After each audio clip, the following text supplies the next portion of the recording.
We are live. This is the Wrestling for Life Network. This is another live stream tonight. We are here for TNA Impact. It is the fallout from this past Sunday Slammiversary.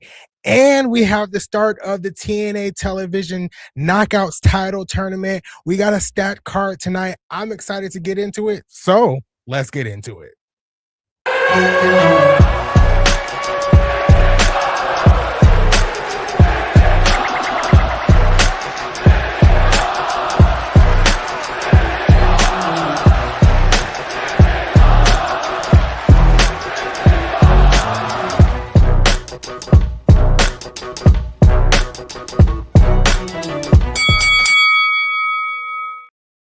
What is up, guys? This is the Wrestling for Life Network. This is another live stream. It is Thursday. That means TNA Impact is on tonight. We got the fallout from Slammiversary. The Knockouts television title tournament starts tonight with a huge match between Mara Sade and Tasha Steelz. And Heather by Elegance, I believe, will be taking on Allie. So we got to look forward to those matches tonight. We definitely got some TNA news to talk about, but I am not here alone. If you don't know who I am Anthony by Elegance, and that is Big Nick.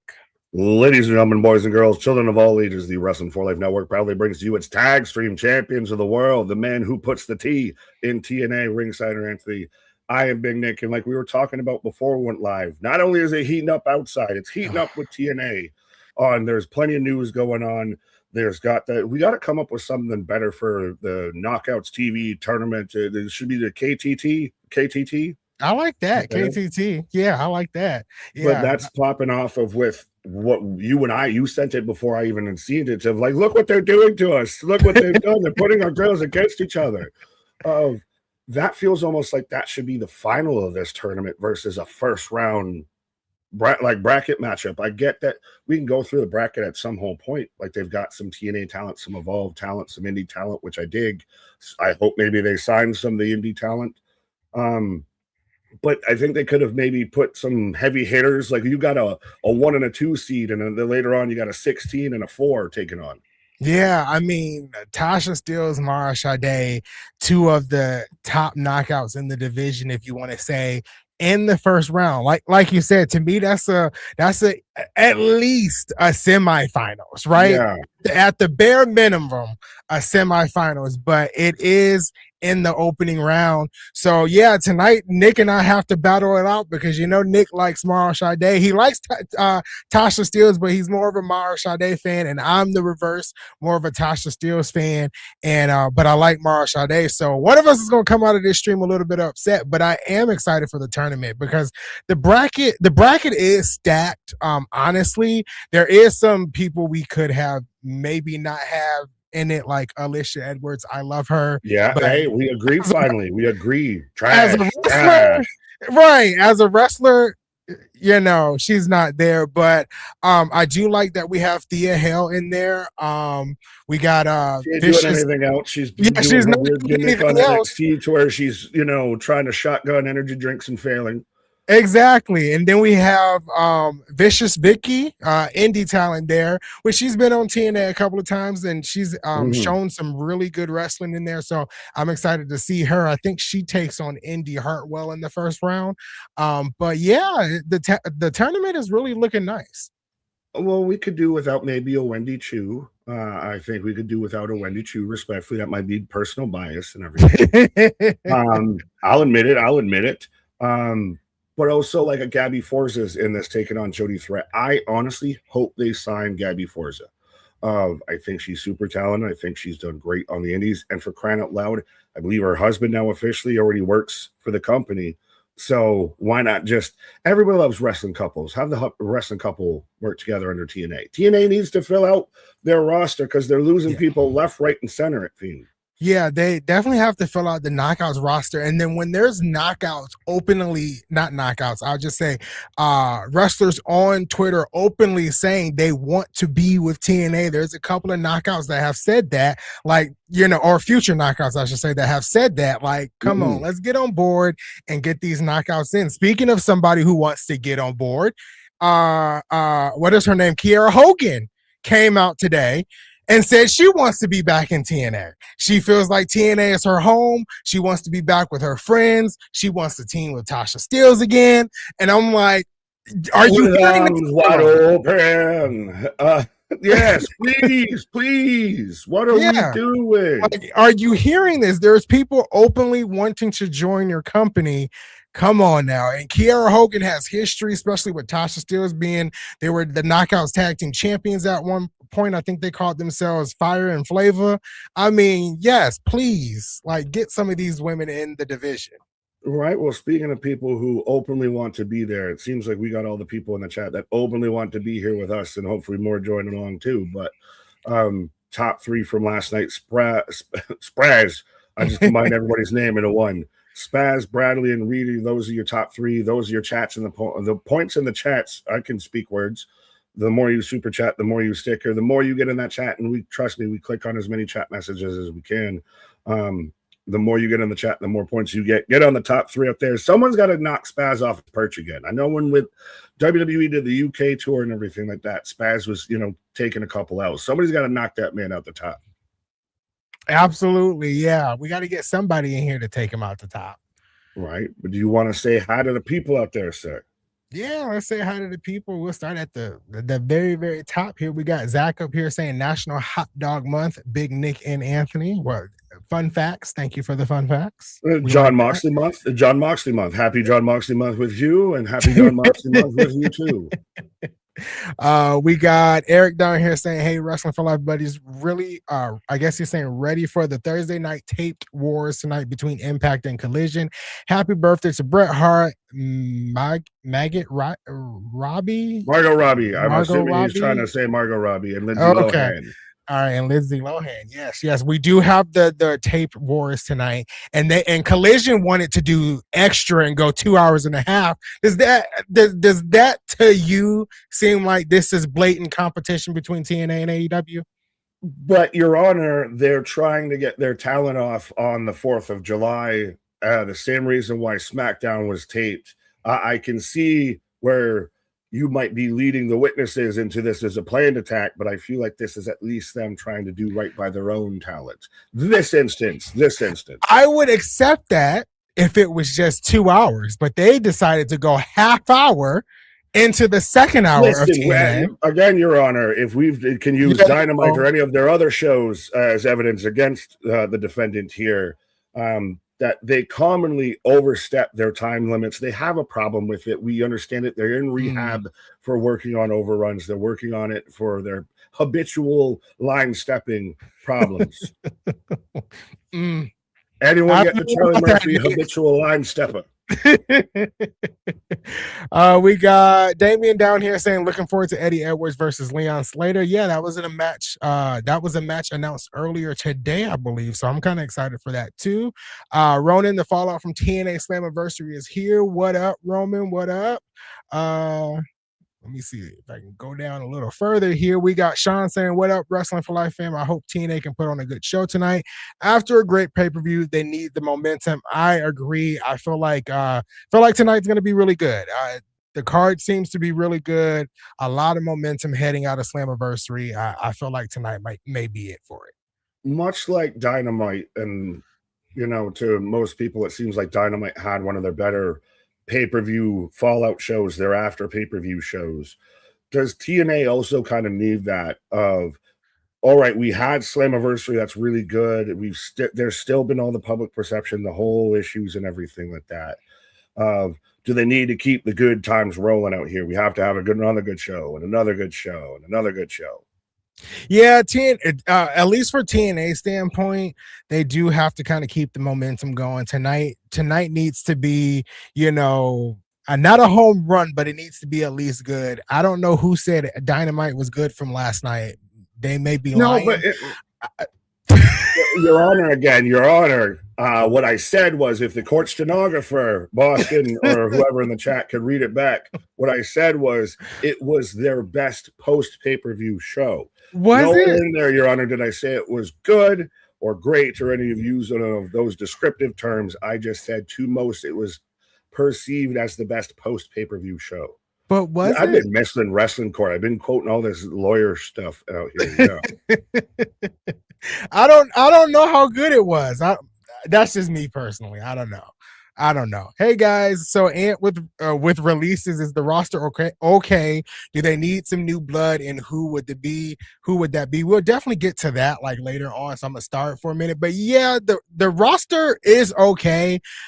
We'll talk about Eric Young because like I don't feel as strongly as some people do on social media.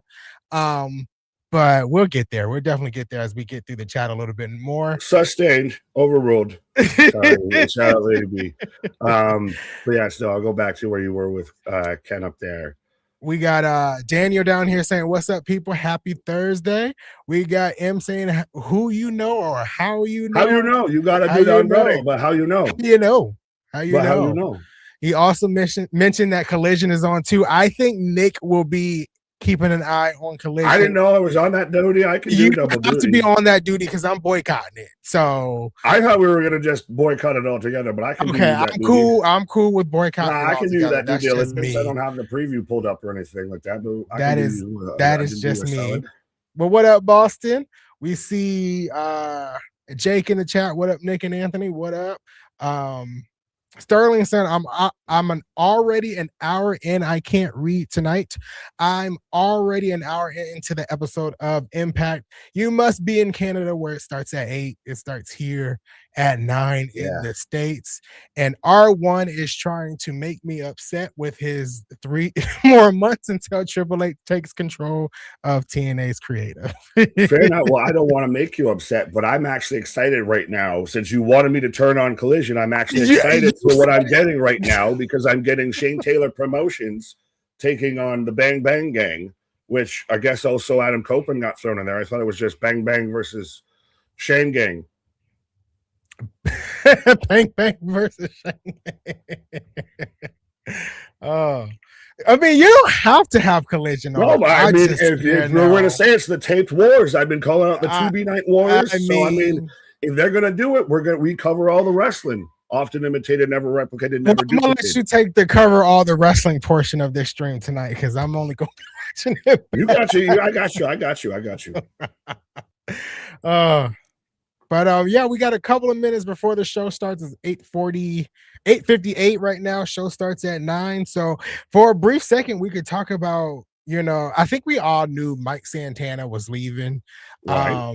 We kind of all knew that. That was kind of told to us a couple of months ago. I have to say, the announcement of him leaving didn't seem big. Did it seem big to you? Because to me, it doesn't feel official. I don't feel like it's confirmed, really. Yeah, it was just like we got news that he may have finished up with TNA. Fightful said that they had a TNA source tell them that he's wrapped up and should show up at the WWE main roster any day now. Imminently. Exactly. Because his contract was up is up probably by the end of this week. Yeah, so that's kind of all the information that we got. To me, it was kind of just like thrown out there and nobody really talked about it. And like you said, it doesn't feel like it's official. And then we got the news that Eric Young requested his release. I love Eric Young. I think he's a really good talent. But to me, I mean, he's been in and out of TNA for the past, 7-8 years. Like, this is his 3rd time leaving TNA. So like, he is a big deal. He is like a TNA lifer. Like, when you think of Eric Young, you think of TNA. But for me, it's just not. Like, I wasn't really upset. It was like, I kind of expected it. They never went anywhere with the cleanse. So I definitely want to talk about the EY stuff a lot more. Yeah. Because I should be getting the TNA stuff starting any minute now. So we can sync up with that and everybody can sync up at home as I'm getting. So I'm getting a replay of everything from Slammiversary. They're starting off with just highlights. And I did like that EY very much clarified he asked for his release, and there's the whole conversation we can have about how he's allegedly going back to WWE to essentially be allegedly a player coach in NXT. Yeah. But when it comes to EY, he is very much the face you would most associate, or one of the faces you would most associate with TNA, but been there for like 20 plus years. So I mean, it's kind of one of those, yeah, he's a vet, it's always sad to see him go, but like, he's been on a team or two before and came back. Like, this isn't LeBron on the Cavs out here. He wasn't here the whole time. Yeah. So to me, it's just uh, wish him well, right? But to me, it didn't hit me like it hit some other people. And whatever he does next, I'm pretty sure to be great if he goes back to WWE and plays that role like you just mentioned. But I did like that like you said, that he came out and basically said he asked for his release. So it seems like TNA may be going in the direction of trying to get younger talent in. I don't know. I think you're seeing a roster turnover because they're going in a different creative direction, a la Tommy Dreamer let go. Again, like the Road Dogg stuff too, that kind of came out like, it's all but allegedly potentially confirmed that Road Dogg's working for TNA and is going to be backstage and everything, but there's been no official announcement or anything. TNA did official announcements for the releases. Well, you would think some of these other things there would be more of an official statement from TNA if that's going to be a thing. And then I heard like today that Road Dogg wasn't at the tapings the past 2 days. And they taped TNA, like tonight's episode of TNA, they taped yesterday. So like he wasn't at the tapings yesterday. He's apparently not at the tapings tonight either. So I don't know what's going on there. Maybe they're still working out the paperwork and the kinks. I'm not sure. Fair enough, but I think that does answer Sean's question of, is tonight's TNA show pre-recorded or is it live tonight? It's taped. That's why if you were watching in Canada, like who was it before, that you're going to probably get it. You get it on an early release out there in Canada for whatever reason. The embargoes, the tariffs don't affect you when it comes to TNA. But I am excited for a lot of these tapings because a lot of the matchups, a lot of what they've advertised, especially with them being in Albany and everything, like they've advertised some cool shit. I'm just waiting to see how they all patch it together. Yeah, because one of the matches I'm really excited about, I thought it was tonight, but that's why you have to read everything that's on the poster. AJ Francis versus Moose. Like, I'm really excited for that. Also, Casey Navarro is challenging for the world title in a couple of weeks. It's a part of the tapings. So there's some matches that I'm excited to see. And I think the tapings, I think we'll start seeing, a change over the next couple of weeks of how things are structured. Well, we haven't even really talked about all the fallouts and all the title changes and everything from Slammiversary, who just moved on to all the latest news. Yeah. Without, incorporating that, Nick Nemeth, now your TNA world champion out there. And does he hold it for a good time or for a long time? Last time he held it for about 6 months. I could see something like that. I can see about 6 months with Nick Nemeth. I really enjoy his last reign because he went through Moose. He went through Joe Hendry the first time. He went through Josh Alexander. I mean, he was just defending the title all over the place, and I hope he has a similar reign. He fought Mustafa Ali. He fought AJ Francis. I mean, he was going through the roster. But you already just named like 3 other people that I think should have the world title besides Nick Nemeth right now, respectfully. But he just has the name value. He has the name value. Yeah, but it feels like they're trimming the name value, respectfully. If I think TNA is hitting the reset button on talent and everything, of the name values you've seen have pretty much all but left. I mean, if you're talking about somebody that has a presence outside of TNA, because like people that left, like Steve Macklin, he doesn't really have a presence outside of TNA. Let's just be honest. Like no one is really calling Steve Macklin's name outside of TNA.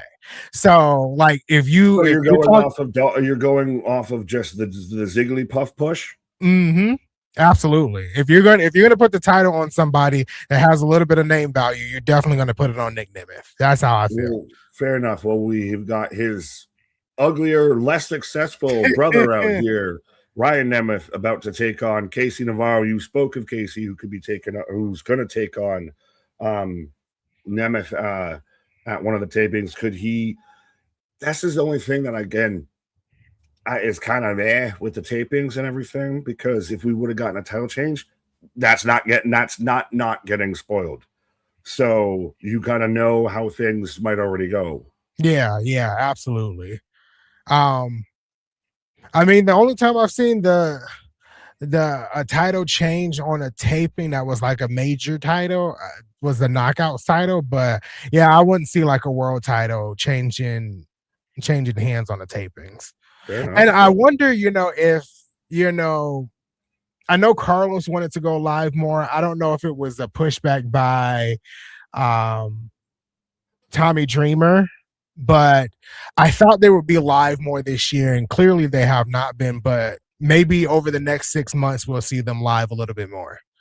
Fair enough. But as I've Nick Nemeth's coming out right now again, we just keep talking about people that keep showing up, and I've got Jay White running roughshod on Collision because, like, where was it? Almighty Pop out here. What's up, guys? Hope everyone's good. Anyone else watching both AEW and TNA? Collision kind of lit on paper.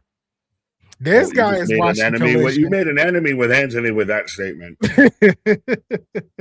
But I mean, we haven't seen Jay White. We talked about this last night, and you can at least acknowledge this point. We haven't seen Jay White wrestle in over 465 days. This man's out there year plus off and everything, and now instantly back at it. I want to see them keep going with him. I'm excited he's back. Feelings of AEW aside, it's cool to see Jay White back. That's cool. That's cool. That is a no. That is a no from the TNA judge in the far left. Well, don't worry. Boston's out there saying, don't listen to Nick, Anthony. He thinks the Shield is the greatest faction ever based on accomplishments that happen outside of the faction. So what accomplishments in other factions would you include? Like, or what? With Hogan, the one time or the couple times he won the WCW title and then in the NWO, and people don't go on the star power that Hogan already brought to it? This might be a court debate, but we'll get there. It sounds like it's a court debate. But then what faction would you defend as the greatest faction of all time, in your personal, humble opinion? So hold on for a second. He has a scroll of people that he beat, I think. And it's written like an actual scroll, but it's not like super long, so it's really awkward. Yeah. The first name is John Cena. I like that. Kane. This is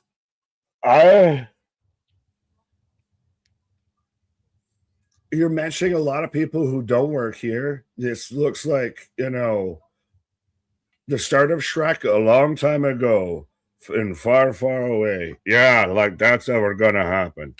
Like, why is it you don't just have a list like a printout, like the list of Jericho? You have a literal scroll. Like, he got someone who's good at calligraphy to write this out.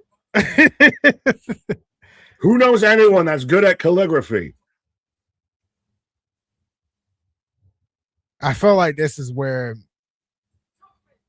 KC appears. Now, with this not being Santana, does that confirm all but done? Like, we don't see Santana in the next 2 weeks. Done. I mean, I think the rumor or the thing that came out was true regardless. So fair, but I want confirmation. I mean, I think that was the confirmation. Mike Santana is like a man of few words. He doesn't really post on social media that much. Even like when the injury happened with Steve Macklin, I think it took him 2 weeks to post something on Twitter. So I don't think we'll get an official word. I think we'll just see him pop up somewhere. That's kind of how I feel. Fair enough. Cherokee, what up? Says TNA is live. Yes, it's airing live, but it's a recorded episode. Right. Randy Sam, what up? Andre Leon, I'm back, baby. Oh, hey, guys. Oh, nice. Hello. Two Stooges. Oh, you're going to have a match. So, am I having a lapse in TNA memory of why Casey should be on the same page as Ryan Nemeth, according to Nick? Well, I think they were trying to convince him to when Mike Santana kind of attacked him a couple of weeks ago involuntarily, I think that's when they were trying to convince him that he needed to kind of be on their side. It's kind of spotty there because I don't remember a lot of the stuff that happened because some of the episodes were just really, really bad. Fair enough. Well, I'm more confused than anything. So now the dogs are out here jumping the Bang Bang Gang, but also so are the Death Riders, who are supposed to be baby faces, jumping the babyface team with the heel team. What? This is why I know we're here for TNA. We're here for TNA. This is why I don't pay attention to that craziness that happens on AEW. But so just as soon as we get Jay White back and Copeland's out here too, which I guess, yeah, that's why the dogs, but you should have Jay White do that anyways. I still don't, the Death Riders here is the most confusing aspect because I don't know. I thought they were all supposed to be baby faces. They're all that you just had Ospreay, a patched in member last night on Dynamite. So he got patched into the heel gang. Is Ospreay going to be a heel? Sorry, Nick Nimitz is cutting a really hard promo right here. You're good. So basically, he said, everybody knows that I'm the greatest wrestler in the world and that anybody that steps up to me will fall. So if you're ready to basically step up to me, then step up. That was what he said in a nutshell. There you go. Step up or step aside. But Anthony out here, the 1988 Four Horsemen were the greatest faction ever. Fair enough. I guess I was a twinkle. I would probably just been popping out potentially around when they were popping off. So I was a really big fan of Evolution. One of the greatest. KJ's like this is why you're out here saying in the group chats you want to do a stream with KJ. Y'all pick the same faction out there. That's what I would say. That's what it is. That was the best one. No, I kid. But go ahead. So tonight's main event, it'll be Leon Slater versus Eddie Edwards.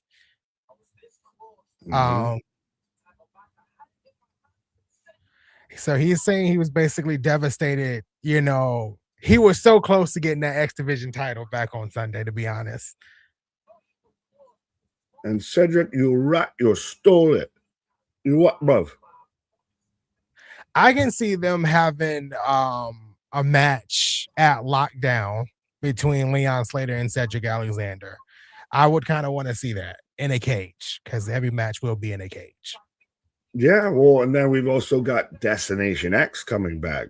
So could you potentially does Leon, because the rumors are abound that he's like Santana bound, could Leon close it out at Destination X? A pay-per-view built around the X Division, the most X Division guy out there. You have him kind of go out that way. Yeah, I feel like that could happen. I think Destination X is in November, so there's plenty of that's too long. That's too long. Yeah, there's plenty of time for them to do something, but I know his contract is not up until the end of the year, so they can still have him at Destination X if they use him, which I think they will. Right. All right, two back-to-back good promos, one from Nick and one from Leon. So yeah, tonight's looking to shape up to be good. Well, Solution agreeing with you as he was letting us know about Portugal, but he's saying Nemesis spitting the greatest promo of all time. Oh yeah, I don't know if it was the greatest of all time, but it was really good. It was nice. Oh, up next, they are. Oh shoot! They didn't even not liking me because I'm out here watching Collision and everything and just everything else. And now I'm out here taking the winner of this match, Mara Sade, who should be your Knockouts television champion.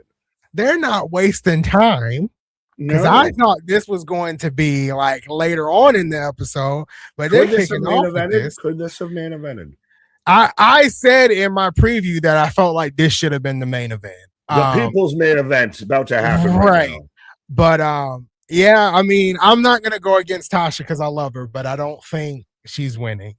But if Marsha, don't matter who wins this, I'm gonna be okay with the outcome because both of them, like, really, like Tasha could lose this so we can get her back into the main title picture. Well, Like, you know, if you want, we're in a commercial break, at least on um, Impact. I'll totally honest broken up as we got or blooded up as we got a 6-man tag on Collision. But I have all the names in the bracket. I have that pulled up. okay. If we want to rattle them off real quick and you lie in the chat, we can all kind of see who we pick to be the first ever Knockouts TV champion. Mm-hmm. Yeah, I'm cool with going through the bracket. So Indy versus Vicky Venuto. I hope I said that right. Is first round. Indy maybe semifinals. That's probably where about I'd go. That's where I go. Yeah. Harley Hudson, Thea Hale. I don't want to say, you know, a WWE talent won't win, but I feel like that's Harley Hudson. Well, how do you feel, Mr. Anti-NXT inclusion, as you're a bit blurry, sir? That Thea Hale's out there involved in this. There, you sharpened up. Yeah, this time around, I know there was a lot of folks on Twitter that was unhappy. I don't really have a problem with it's only two NXT talent. I feel like if this was the beginning of the year, it would be 5 knockouts and the rest of it would be NXT. But I think it's only two NXT superstars, Wendy Chu and Thea Hale. I don't have a problem with it. I definitely don't see them advancing to the finals or anything like that. So I'm okay with it this time around.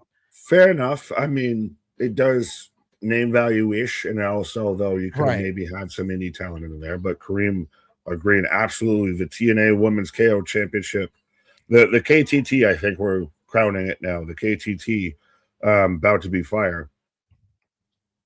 Yeah. Oh yeah, absolutely. Great opportunity to make new stars for TNA for sure. But then Elena Black versus Wendy Chu, the worst booked like the worst match in the bracket for me personally. Somehow, two people that you don't you dislike. It's still not as bad as Jada Stone versus Alicia Edwards because at least Jada Stone's in there, but Elena Black versus Wendy Chu, I say nay. Yeah, I mean, I like Wendy Chu, but Elena Black, absolutely not. I'm not there for that at all. Now that I know your source, I'll quote your source back at you of allegedly Elena Black is kind of penciled in to be the front runner, to be the winner of this whole thing. Has she gotten better from NXT? Maybe. Not by much. Well, an improvement is still an improvement, sir. We're not having go from bad to great in overnight. I mean, I haven't really paid attention super much with her matches. I do know the match that I had to pay attention to because I paid money to have a ticket to go see. She faced Mara Sade, I think, at the Atlanta tapings. I think that was a really good match. But outside of that, I haven't really been paying attention to her, to be honest. Yeah, I paid attention once you said Mara Sade and then said that was a really good match because that's enough said right there. But I like this from Small Mark. Anybody but Elena Black. Absolutely. I agree with you there. Oh, fair enough. We didn't even read Spaz's super chat. I saw him in the chat afterwards, and mea culpa. But Spaz out here with a $5 super chat. Spoilers for tomorrow's special Friday edition of the State of Wrestling. Wendy Chu wins the Knockouts TV title and becomes Wendy Chu Bouts. Well, she doesn't have the Evolve belt anymore, so yeah, she lost it to Nick's other favorite wrestler. Yeah, so. Just everything's turning up daisies for me. Right fucking hell. So then that should be a earmark for your girl Tasha Steelz because they just decided they don't want to have anyone I pick win. Right. But we are getting Tasha coming out right now. but that's fair enough. We made it through 3 matches on the bracket. Yeah. We still got another 4 or 5. Yeah, still got another 4 or 5 to talk about. But we can pin this because mother we got is coming out. This is important. I'm gonna have to turn completely for this and look directly at the computer screen here. This is where you need the headset, my guy. You have a TNA shirt. You're not fully in the production truck right now. This proves that Anthony's got doesn't have the fixed in. I say words.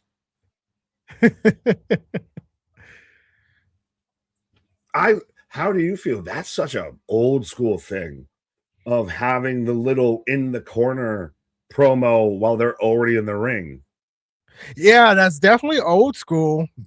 Maybe something because they haven't did this in TNA in a while. I know they used to do it back in the day, so I like that. Maybe this reminds me. I don't know if this might be before your time of like some of the old like WCW games, especially like on PC and everything. Mm-hmm. When you were picking your character, they would cut a promo as you're, picking them, and like infamously, like Kevin Nash didn't give a shit. Like you could tell who was trying to go really hard with it and who was just phoning it in. Definitely before my time. I don't think I've ever played a WCW game. I know. Yeah. We got Mara Sade coming out.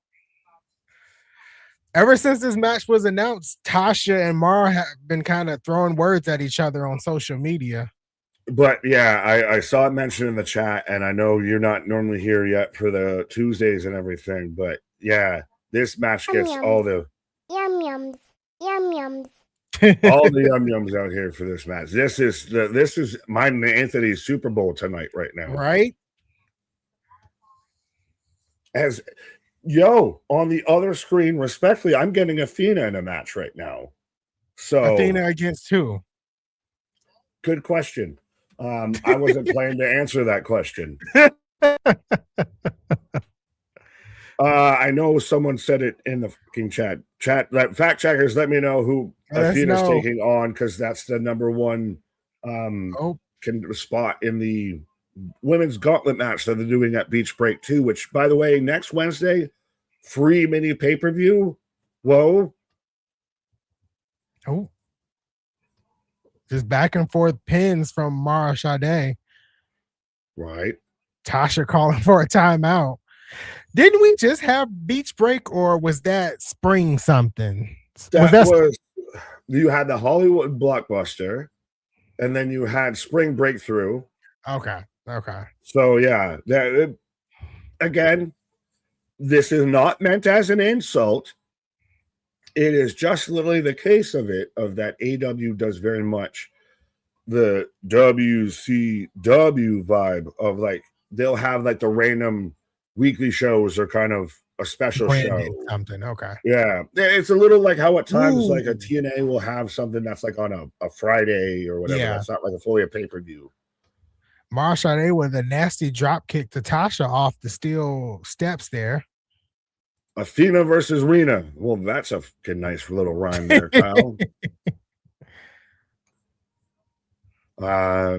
Nick, who could you see in the finals of the TV title tournament? I think we're watching the finals right now, unfortunately.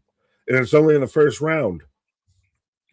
I think my mindset, I think M by Elegance is on the opposite side of the side that these two women are. I see M by Elegance and Mara Sade in the finals, or Mara Sade and, unfortunately, Elena Black. I don't think M by Elegance is on the opposite side, but she's taking on Rosemary. I don't see Rosemary winning because she is a tag title, double champ. You don't do the double champ. They need to work on that Knockouts tag team division before we start giving people double champs. But this is why did we add another title for the Knockouts division? You infamously pointed out crazy because they have 16 out of 14. Sorry. They have more singles competitors than they do tag teams, and they still didn't use Mila Grace. I'm not Mila Grace, I'm sorry. Mila Moore. They still didn't use Victoria Crawford. They still didn't use Ash by Elegance in the tournament. So there was like 3 right there that you could have had in the tournament besides Allie and um, Rosemary. AR1, you get all the stars for this because this is 100%. I got me, Anthony, we got all of us talking wrestling, and I got Mara Sade on one window, and I got Athena on the other window. I know I got glasses, but I got 20/20 vision right now.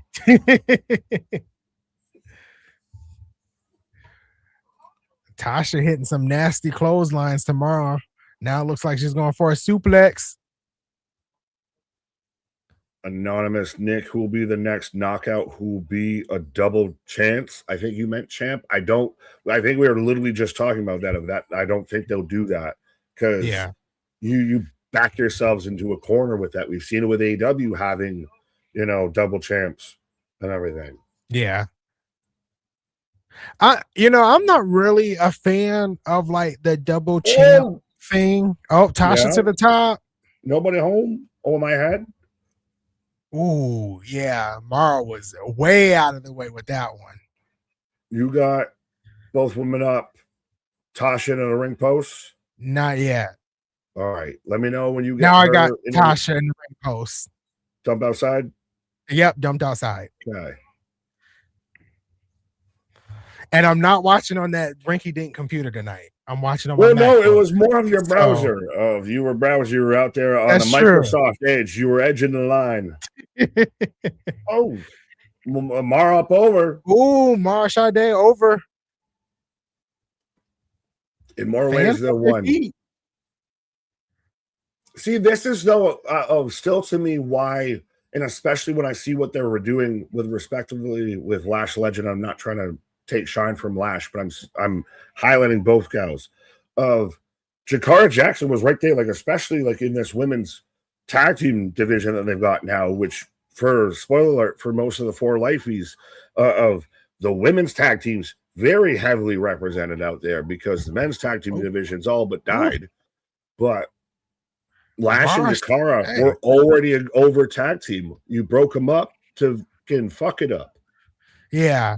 And I like Lash and Nia together, but you had something with Lash and Jakara Jackson. You had the better team, the better iteration. Yeah.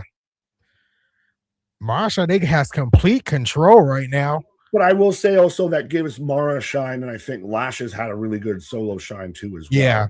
Yeah. Mara Sade has did better than I expected. And I think KJ said the same thing a couple of days ago. She's done better than I expected she was going to do in TNA.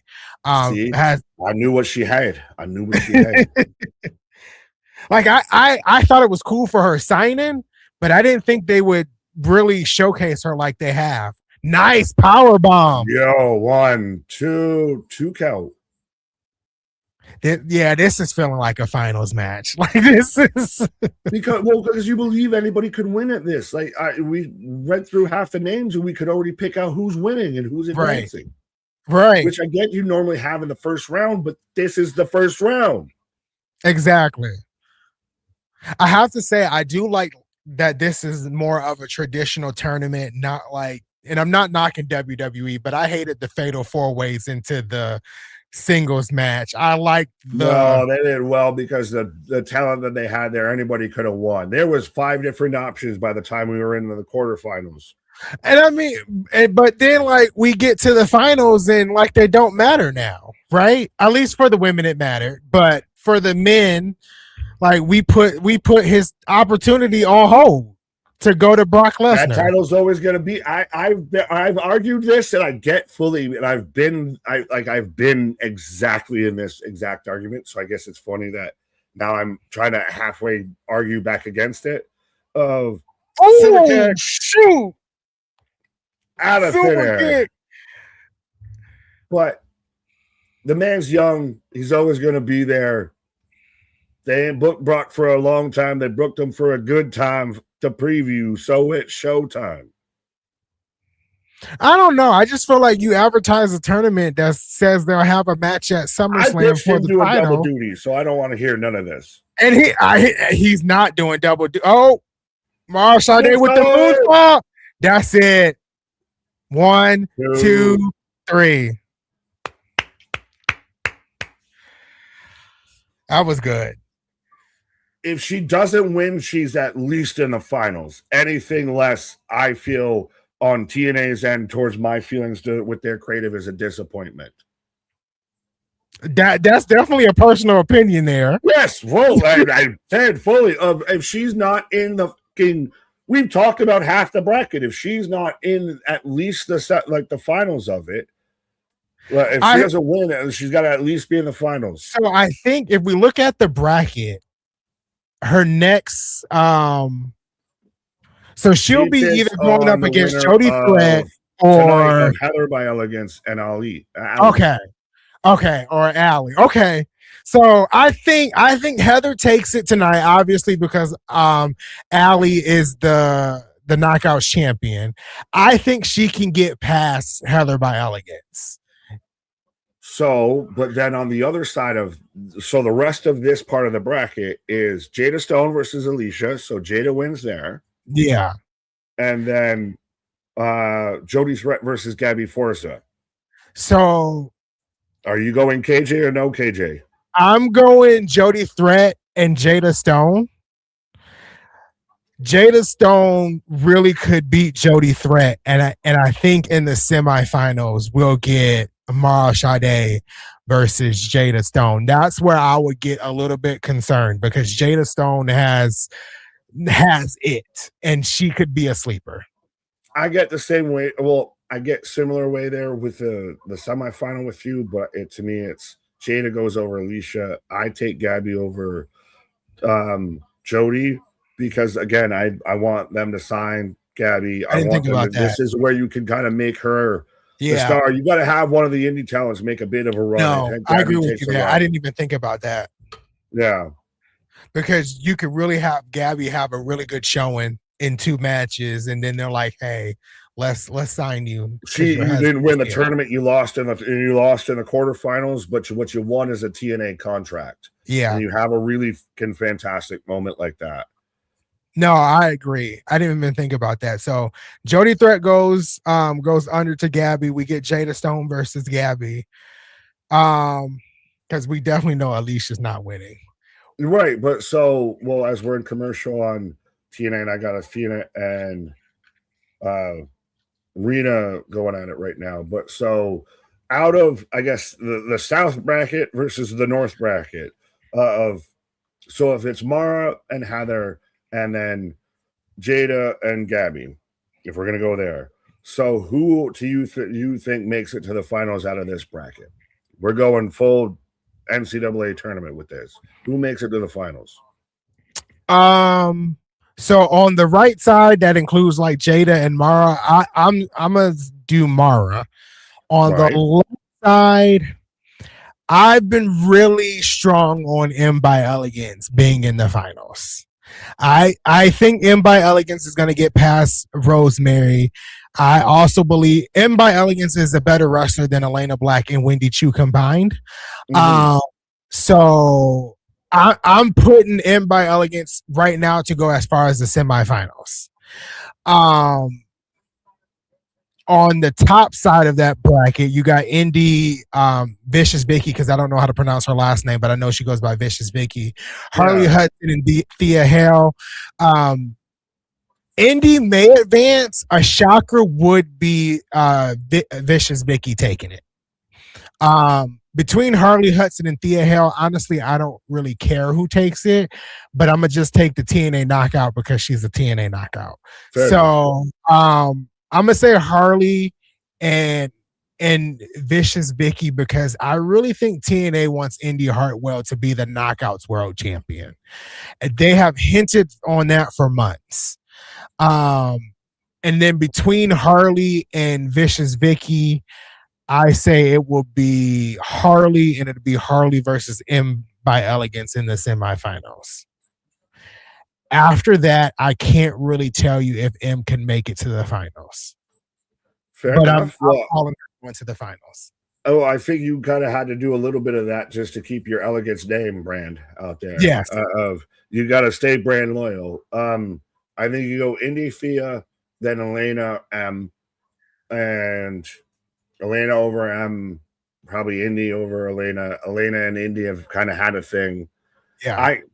I'm more of, because this is how I'm booking Mara to win, is she takes on Elena, and the sheets will tell you that Elena wins. So when Mara wins, it's that much sweeter. And you get your typical heel versus babyface, and Mara and Elena have had a thing too. Yeah. Now I'm with you with Mara winning. I'm not trying to sound like that. The internet fans that be like, this person's been there longer, so they deserve the title. I'm saying it. Mara Sade's been there longer than Elena Black. She deserves the title. She's just better. We don't have to debate who's been there longer. Just better. She's just better. I don't care if you're a fucking rookie. If you're better than the starter, you're just better. Exactly. She's better. And then when it comes to like M by Elegance, I mean, listening to Negative BQ, our source here, like he even said, he was like, the Elegance brand carried that match against Allie and Rosemary on Sunday. And I watched it back and I was like, yeah, he's absolutely right. But they work well as being the foil. They work well as being the guy that, or being the guy, the gal, the group, whatever, that for comparable sake is the one that gets the pie in the face. Pause on all of that. They're the one that can survive doing the slapstick bullshit, because they can still, for all due respect, go in the ring. Now, granted, you can't do that all the time, because that's how you bury a fucking talent. And I think that's what Tommy Dreamer was doing it sometimes. And I think if you get both of the Elegance brand advance a little bit into this tournament, you help solidify the roots. Exactly. Absolutely. So we got the X Division, what is it? The number one contendership match for the X Division title. Yes, as I'm trying to find the things, as I've also got, as Athena picks up the win. Is it up there? There it is. There. We got it. Oh, Brian taking a shot at you, but he's taking a shot at TNA, not taking a shot at me. Fair. Why is Collision on tonight? Is there a show this weekend? So we discussed this earlier. I think it's because they're doing a la why we have the SmackDown taping on Tuesday. Question. People let me finish my. I'll let you finish, Your Honor. I just thought about something of why it's here is because they're giving their talent the 4th of July weekend off. Okay, that's great. And I can fully agree with you there. Mm-hmm. But I just thought about this. Collision is not live regularly anyway. They could have just recorded it and showed it on Saturday. Now, I do watch the hole in my argument, I watch sir. Collision every week. You to find the hole. I watch Collision almost every week, and most weeks is not live. So why was this special to record it and then show it on a Thursday? All right, Tony Khan, I see you. Your Honor, I can't deny that my defendant might be a petty bitch. I think I'd ask for a recess if we can here on this. Recess. Appreciate, much like this weekend, that we have all the good wrestling out here. Oh, did he just hit like an F5? Yeah, well, by the way, for anyone, let us know who you have for this matchup. This is the number one contender match for the X Division title. We've got Eichner versus Elegance versus BDE versus Rich Swann versus Jason Hotch. Mm-hmm. I think I called the right hand out, left or right, and Hometown Man. See, I learned things. I'm here every week, and I still retain things. And you can hear how the hometown, the crowd loves the Hometown Man. They love him. I don't get it. Gee, the Hometown Man's beloved in his hometown. What? What's next? The sky is blue, water is wet. I feel like Boston's upset with me. I don't know what I did. I'm sorry, Boston. Ken says Jody Threat is the GOAT. I really love Jody Threat, and I wish TNA would use her more. Jody Threat has some spunk and some fire. So they let go of the wrong partner of Danny Luna I would take 10 times over Jody Threat being there respectfully. And I get Jody Threat's talented and she's great and she can do this and everything. And she could she's probably halfway a coach there too and everything. Danny Luna was the bee's knees out there. And I'm still sad that they didn't fucking retain her. Well, I wasn't really trying to compare her to Danny Luna. I know, but I was. I got something. Yeah, you definitely were, because I like them. I like them both, a lot. And Danny Luna is definitely miles over Jody Threat. Like, I agree with that. I just like, now that Danny Luna is gone, Jody Threat was being used a bit after she was released, and then they just stopped using her. And I don't like the last match that she was in, I think was against Tessa Blanchard, and it was a street fight, but they called it something different. And it was really good. That was the last time we saw Jody Threat. Right. Well, Spaz with $2 saying, just let Gail, Natty, Bailey, and AJ book a division. That's do you have a knockouts creative team and a men's creative team? We get all the creative teams. We got an X division creative team. I think you just choked this man up on this. I did, but I do. Ooh, that was a nice slap. He's going for a sliced bread, and then I'm going to answer that question. You're good. Reversed. Into an insecurity. Rich Swan about to do something. Cut it. Where's Wuhan Nation, by the way? Where's Wuhan Nation? It's hard to move a continent. It's hard to move a whole nation. But we don't know if he's like officially signed. But to get back to the question, I do believe separate creative for the men and the women is necessary. I feel like women can book women better, and I feel like obviously men could book men better in wrestling. So I kind of would like to see that, but I don't think that'll ever happen. Fair enough. That's not a bad shout. As we're getting everybody going through everything. As shoot. Eichner was a nasty powerbomb. 1, 2, 3. BDE takes the pin. Eichner, number one contender. I expected that. Yeah, fair enough. It was pretty fast for a multi-man number one contenders match. Yeah. The episode, to be honest, is kind of going by fast. Well, I have TNA on TNA kind of I have the Rascals right now also on Collision taking on Traitors. Mike Bailey. Traitors. Bandito and Mystico. So again, respectfully, Collision on paper kind of schleps.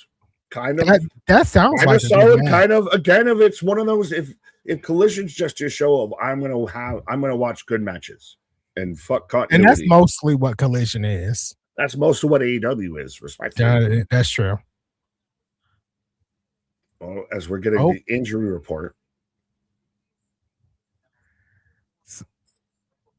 all 4 teams from the tag teams are out, but we know the Hardys and the Hands are going at it for the titles on these tapings because they advertised it. Right.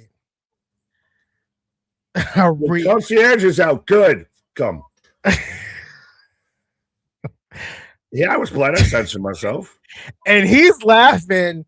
Tom Hannafin is laughing while he's reporting the concierge being out. Trey Miguel out? Oh, no. Well, that spot did kind of seem interesting. Remember when he hit the Meteora on the steps and he actually was grabbing at the knee. Like, you're obviously going to sell it, but he grabbed it pretty fast. Yeah, and pretty hard. Yeah. So they said that he'll be back in the upcoming weeks, Trey Miguel. So probably at the next set of tapings, I would think. It's funny that they said all 4 of the tag teams are unable to compete when one half of the Great Hands was just in that last match. But I didn't even draw attention. I didn't even notice that one. You can have that one. Not even what I'm mad at.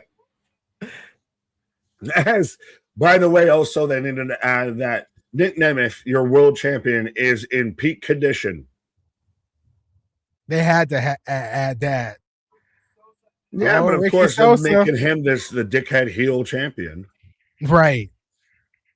Oh, who was it that came out with AJ Francis? Expressions. Oh, Jesus. He sounds like an Elegance brand guy if I've ever heard one.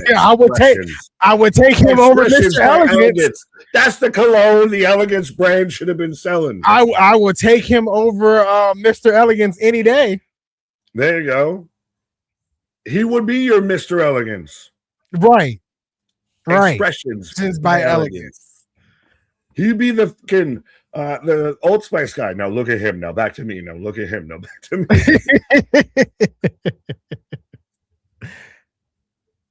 But TNA is on commercial. Ricky Sosa heading out to the ring. I know we will hear from him tonight to see what he has to say. Now that Eric Young is gone, what is next for Ricky Sosa? I say international title. Put him in that picture, but I don't know. Well, I somehow managed with both shows on commercial, so I think I'm going to take a commercial here. But can you go the Obafemi Brock Lesnar route of Ricky Sosa, retired EY from TNA out there? Put Ricky Sosa. Hey, at least EY when he left, he put Sosa over. He did put Sosa over, and I mean, as long as they don't have Eric Young come back and attack Ricky Sosa from behind to make it, a third or a second or a third match, I'm okay with it. Well, you let the people know because you've been hyping up the Clans and the source and everything that we know and everything pointed out how the Clans was kind of veering behind. Mm-hmm. So how that never showed up, I'm going to not show up. Would you tell them? They kept, as Nick takes a pause here, they kept teasing the Clans and teasing the Clans and teasing the Clans over and over and over again, and it just never went anywhere. And now that Eric Young is gone, so it's a bit crazy here. I don't know what they were going to do with the Clans. Maybe in the coming weeks, Eric Young will actually explain what the Clans was going to do, what he was, planning to do with it. But we shall see. I'm gonna go through the chat here a little bit. Joseph says Anthony and Nick WrestleMania 45 rumored to go to Japan. Hey, better than Saudi Arabia, right? That would be cool, but that would be a WrestleMania like 5 a.m. our time.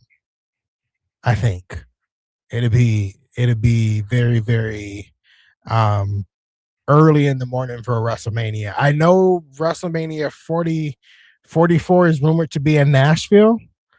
That's pretty close to home, so I may partake in going there if tickets are cheap. Boston says Trey would be out to be the one to take the belt off of Nick Nemeth. If they can build something with Trey heading to Bound for Glory, that's a huge moment for Trey Miguel. Main eventing Bound for Glory against Nick Nemeth, winning the world title. TNA could pull that. TNA could pull that easily. This question was for Nick. I can answer that too, but have we gotten AJ Francis versus Moose before? I am 99% sure we have not seen them square off against each other. So I'm excited for that match. I thought that match was actually tonight. But TNA does this thing where they announce matches for their tapings. Sometimes they don't do it all the time, but sometimes they do. And I thought that match was tonight, but I am looking forward to it. They've already kind of started the feud on social media back and forth between the two. So I'm excited to see that. Let's see here. Boston says, why is Santana on the stream graphic with the title when Nick won? It just hasn't been updated yet, Boston. It hasn't been updated. Triple H started the cleansing team already. Don't do that to me. Don't do that to me. Ronan says high-paced action on TNA with the X Division, and now on Collision high-paced trios match with Bandito, Mystico, and Speedball Mike Bailey versus the Rascals about to begin. Now, if I wanted to watch Collision, I couldn't because I only have like one screen here. But when it comes to that TNA X Division match that we just saw, it was very, very quick. I think they got about 10 minutes, but they packed a lot in 10 minutes. So it was a really good 10 minutes. So TNA is back with order 4, and he's basically telling them that you guys are getting comfortable with failing. Jason Hutch um, didn't win the X Division match just a couple of moments ago. Tasha Steelz failed to advance in the tournament. They didn't win the tag team titles on Sunday, but I do think within these tapings, the Hardys are defending their titles against the Great Hands, which I really, as much as I love the Hardys, I really think they should have gave those titles to the Righteous on Sunday. I was a bit disappointed there. And that's just I've really grown to like the Righteous. I really think they're a great tag team, but they really should have won the title there. Yeah, I saw she was holding the title on the right. It wasn't updated for the other side. That's what I meant. Why don't you do the graphics, Boston?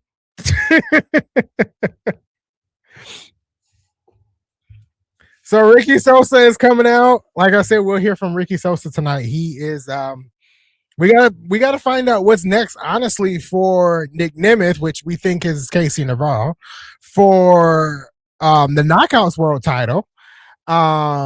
We still have we got to find out what's next for Zaya Brookside, and then we got to find out what's next with Ricky Sosa since Eric Young is gone and Eric Young put over him at Slammiversary. So what's next for Ricky Sosa in TNA? Almighty Pop says Myron Reed is definitely the best of the Rascals, and they keep pushing him. I think I see a national championship run in the future. From what I'm understanding, when it comes to Myron Reed, like AEW wanted Myron Reed separately. I think Myron Reed is a really good talent. I think out of like the entire group, Myron Reed and Trey Miguel are like top tier single that could be top tier singles competitors. I know Wesley was a singles competitor in TNA, but not in TNA, in NXT, but I didn't really like connect with him. Like he didn't really do much for me.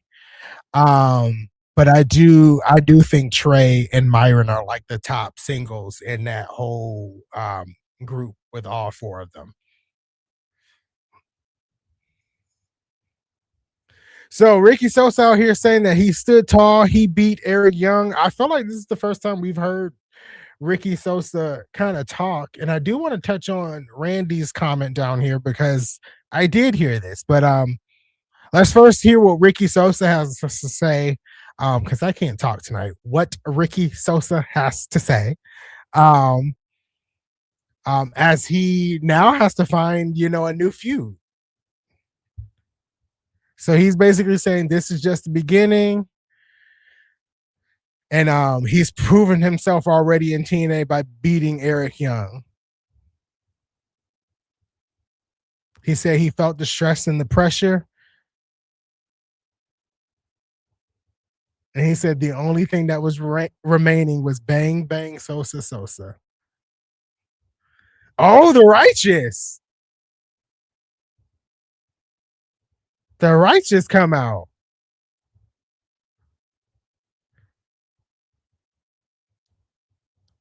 So they're saying they keep hearing that Ricky Sosa is a once in a lifetime talent. I'm interested to see why the Righteous are out here, though.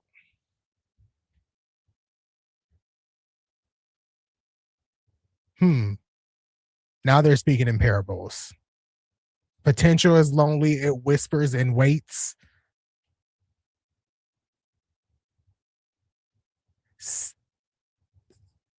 Are they trying to recruit him?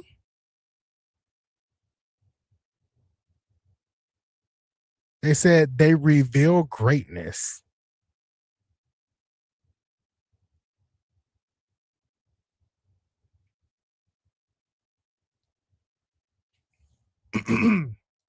So they're basically talking about how they brought out broken Matt Hardy and Willow-ish Jeff, or broken Jeff.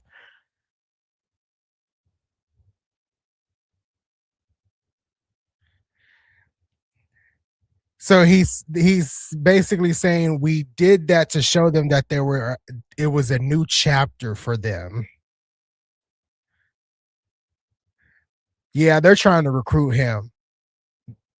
They said on his own there are limits, but with the righteous there are no limits. We are many. And now the system comes out. Well, as the system comes out, I'm going to take a break and answer this question here. Yes, I heard Kiera Hogan wants to come back to TNA. She wants to team with Tasha again. She wants to be with her friends. TNA is her home. I feel like she should come back to TNA. I really like Kiera Hogan. I watched her run in TNA. And I kind of want her to come back. So hopefully Carlos sees it. Anybody at TNA sees it. She wants to come back. So have her come back, please. Okay, so now the system wants to recruit Ricky Sosa. Well, speaking of coming back, hi, welcome back. What up, Nick? But yeah, no, he's the blue chip prospect. He's the big signee of.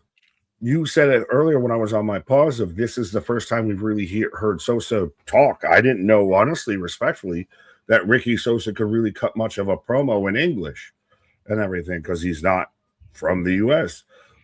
So to have him out here of this is now you're getting all the major factions that are want to say, no, come sign with us. Come here. We'll teach you the best way. Yeah. So it's put him over. Yeah. It's reheating him because the visa issues, whatever it was that kept him away, very much, I think, cooled him off. So I think this is trying to throw this shit in the microwave, respectfully. No, I agree with you because like he was gone for a while. I want to say about a month and a half there. Right. And I actually kind of like this and getting your perspective of this. I like this. They are trying to recruit him, the hottest, talent. They want someone that they can get behind. I think this is good. Right. Well, speaking of a talent you can get behind, the hottest prospect out there, I want to see how you feel because I got Maya World out here about to take on Julia Hart. I want to know. I know you're not the biggest AEW guy. You're not the Monet guy or anything. I'm trying to be. How at least you feel with Maya World, though. I like Maya World. I really like everything in AEW has really helped her, sir. Yeah, I really like Maya World. The match she had against Athena on Collision was really good. I did see the Forbidden Door match with Mercedes Moné. Were there moments of sloppiness and things of that sort? Yeah, but it was a really good match, and it probably was the best match up until it got to that match. If you dig what I'm saying, like it was, I get what like you're putting. That match was like beat all the matches prior to it. We're getting Dutch and Bronson knows. Boots. So Sosa at least is not going to be part of the system. Hallelujah. He's not part of the TNA Callis family. But the righteous retreat. And here comes Leon. Ooh. It's been this weird dichotomy, respectfully, of we had all the yum-yums of Mara Sade and Athena on the screen at the same time, and now we've got blue chip, untapped potential with Sosa and untapped potential with Maya World on the screen at the same time. Oh, yeah, absolutely. It seems like the shows are a bit in sync. It's almost like they're counter-programming each other. I didn't say that. I just read Anthony's mind. I have to say we're an hour in and it hasn't been. How are you feeling? Because it hasn't really been a bad episode so far. Not at all. I think again, much like I said before with AEW, been one of their better post pay-per-view episodes. Normally, they kind of have that pay-per-view hangover. They haven't seen it tonight, and I think the tournament especially has helped them. Yeah. As much as we question who was going to be in it, it's something that we're all wanting to pay attention to. Like we just did fill out your March Madness bracket. If I could find Google document to fucking make that work. I will do that as like a prediction title thing. We'll have the TNA knockouts, title out there. Fill out your bracket and who you get to win. Yeah, as the and speaking of the tournament, it continues next with Allie versus Heather by Elegance. But yes, I think there's been a lot of buzz around the Knockouts title, TV title tournament. There's been a lot of buzz. Tonight has been fairly good so far. I've really enjoyed it. Thinking of the past couple of episodes, the past few months, it seems like, is this another Walking Dead series? I'm sorry. Looking at Dead City with it, it's all right. I'm gonna read some names and then I gotta ask you a Walking Dead theory now. Well, you didn't make it that far, so I don't know if this is gonna land with you, but we're watching AMC. I'll tie it in some way out here. But AR1, Mara, Athena, Maya, I'm going to sleep good we ain't good out here. We ain't good out here.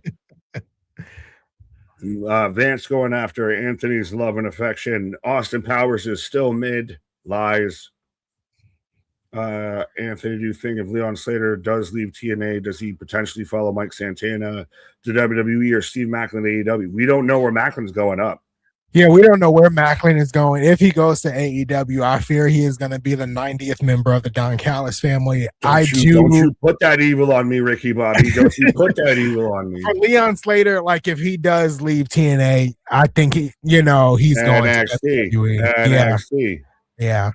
As much as I want to like some of these guys staying like Mike Santana and Leon, it's like the writing's always going to be on the wall. So I hope they get a lot of Leon while he's still signed, and they're still using him pretty heavy. So I like that.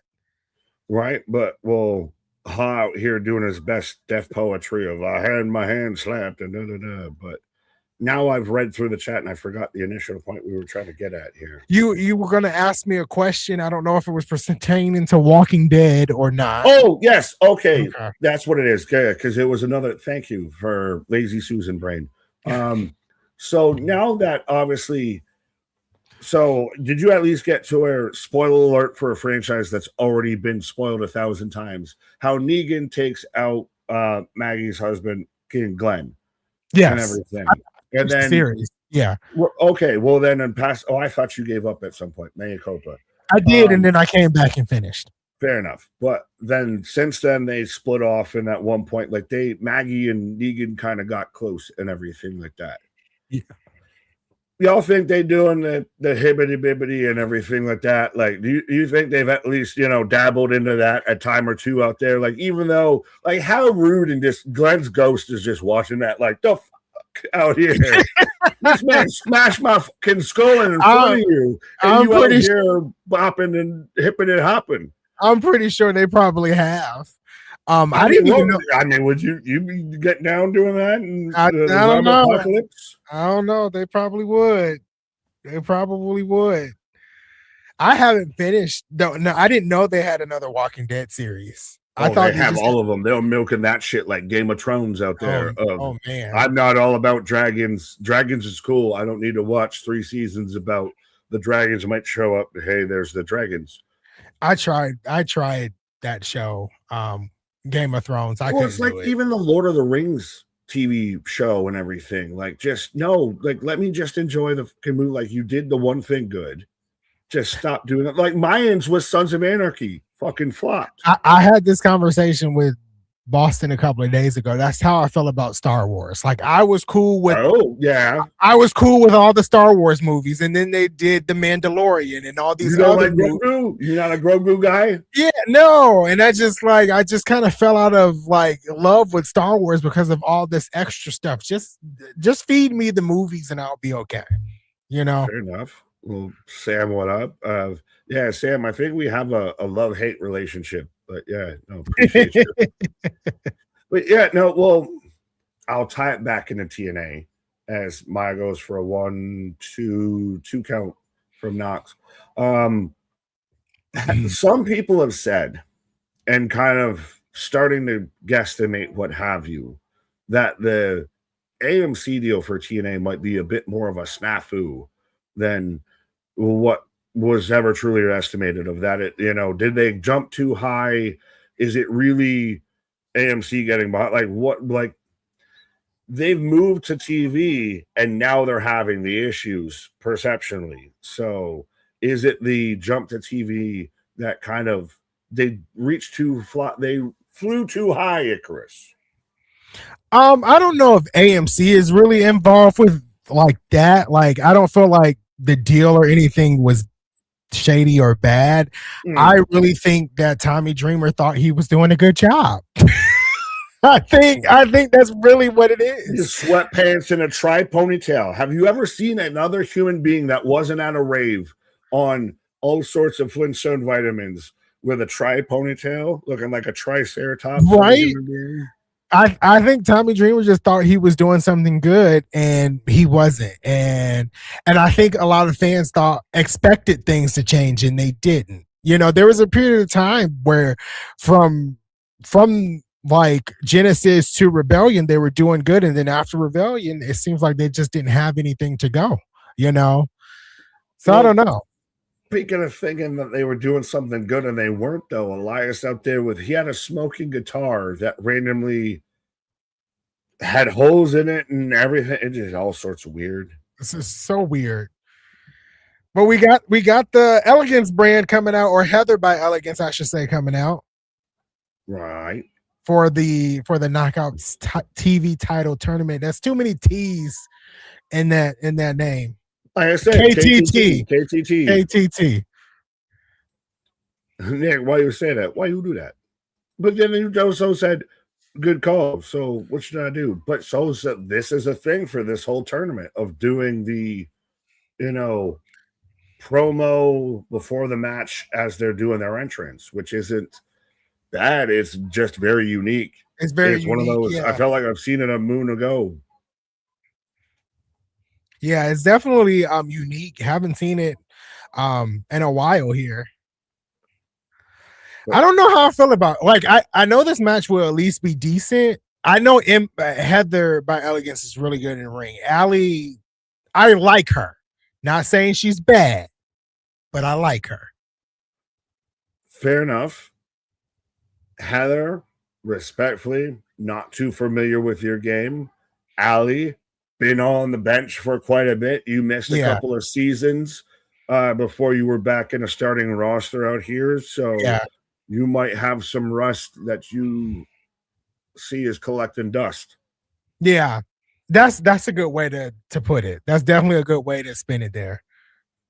Well, because even we just saw Butcher and the Blade just show up in GCW. Could you see TNA sign, I guess, all and parties included, official like a referee whistle of Butcher? It would be good for the tag. It would be good for the tag team division. It would 100% be good for the tag team division. You put Allie, but you put all of that group back together with Allie, and you do what you're going to do with Rosemary.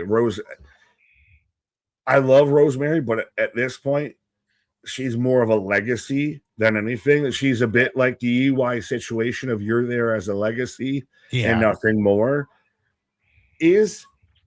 I'm going to ask you as a TNA diehard, Ryhard, pause fan and everything. Does TNA value loyalty over prosperity, talent, anything else? Like, is loyalty and everything? And again, like the star power, like they relied for the longest time on veterans and everything like that. That really were the flagships of the shows over other talent. Do they weigh loyalty over everything? I think for a long time, absolutely. But I think over the past, couple of weeks with all of the releases and things, it seems like they're not valuing, loyalty. Like are they just cleaning house of that? A running drop kick by Allie. By Elegance out here. Yeah. How you have the two best people out of these tag teams sitting on the sidelines with this Rosemary right? and M. Right. But I think they're trying to C Money actually is answering my question because I can't talk tonight. total business model change recently. Loyalty is out the window, it looks like. And that's what I was going to say. Feels like loyalty is out the window and they want potentially maybe younger talent in there. I don't know. Fair enough. Well, I know we did also mention, apparently on the days that start in T, we get, the yum yums in wrestling out there. Yum yums. Right? Yum yums going up on a Thursday. Yeah, see, yum yums on a Thursday. But no, I think we initially talked about this like the first time when everything was first kind of changing over with TNA. This is the first time they've actually acted like a fucking business. Mm-hmm. And it's catching everybody way off guard because they're doing business things.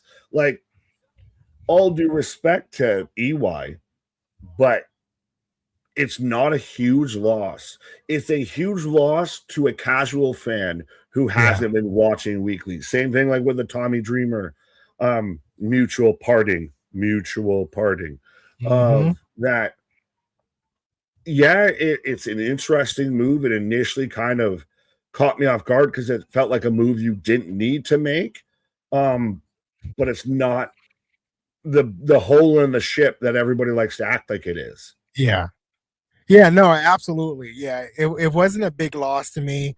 It's just he was a TNA lifer, or someone you thought was a TNA lifer and things of that sort, but it wasn't a big loss. Like, it was like you've had a career, you've been around a long time.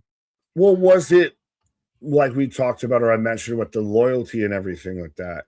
Was it loyalty to a certain past, regiment and everything like that? That might have been more of a thing.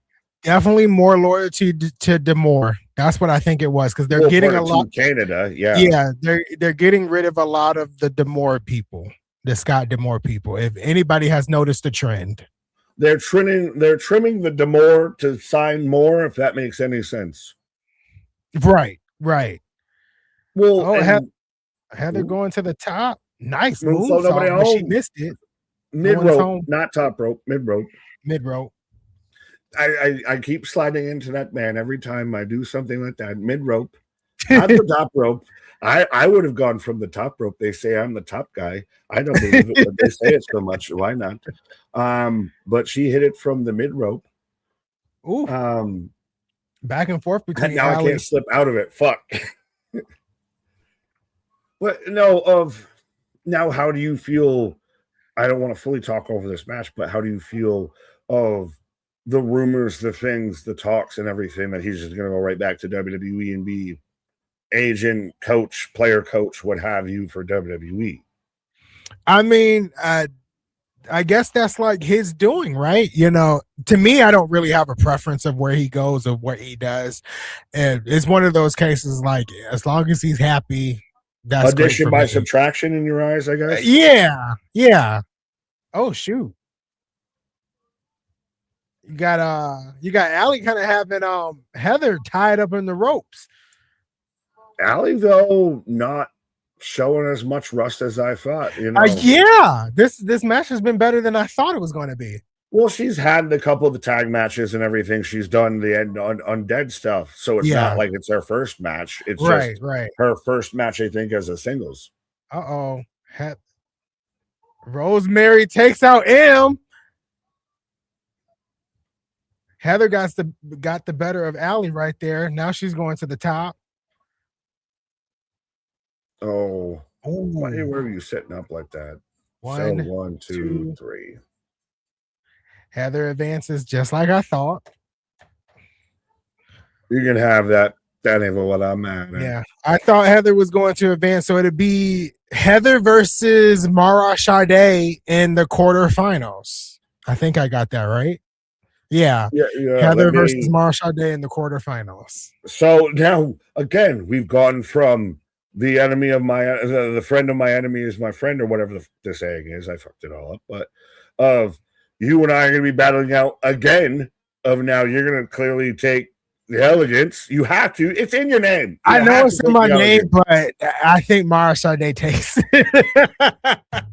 You guys know you chose Elegance in your name. You stay on that side. You don't get to play here anymore. You stay on that side. You're not out here in the Lollipop Guild. You stay on that side. I That's mean, what her fan base should be fucking called. The Lollipop Guild. I like that. She's I out like there that. if she does this, I want at least 5 to 10% royalties, at least, and maybe like a picture together or something.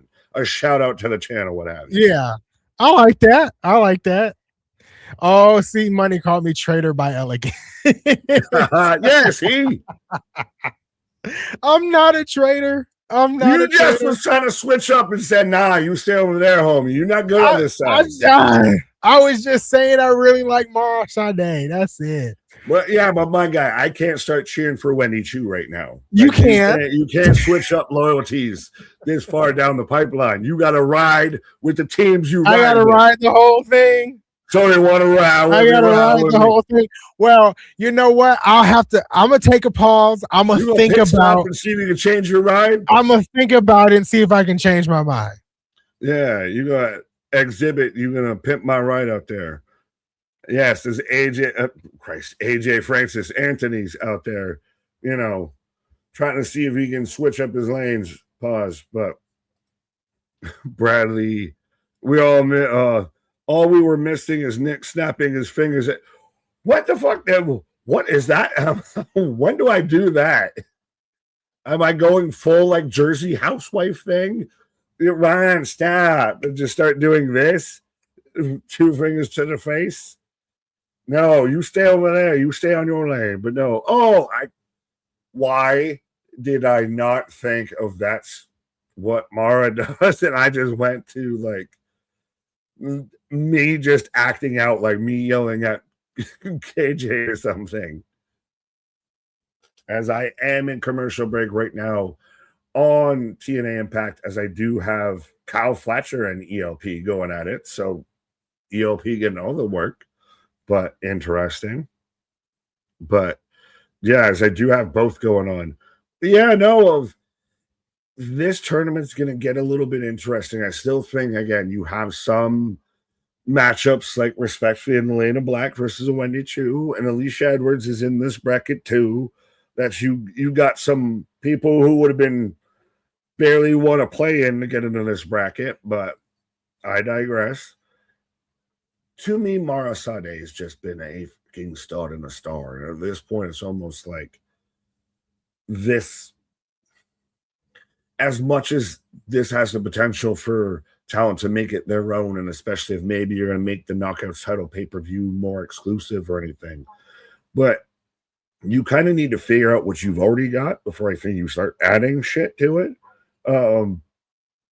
But I love Mara as a talent. I like that this is an opportunity, again, for even the tournament itself, I think, is an opportunity for talent to get a shine and everything. Like I said, I think I already predicted, and I feel terrible if that's putting any sort of pressure on any sort of situation or whatever. But I still just, for me personally, I would love to see something really cool of like in the middle of a tournament, say Gabby Forza wins like a match or two.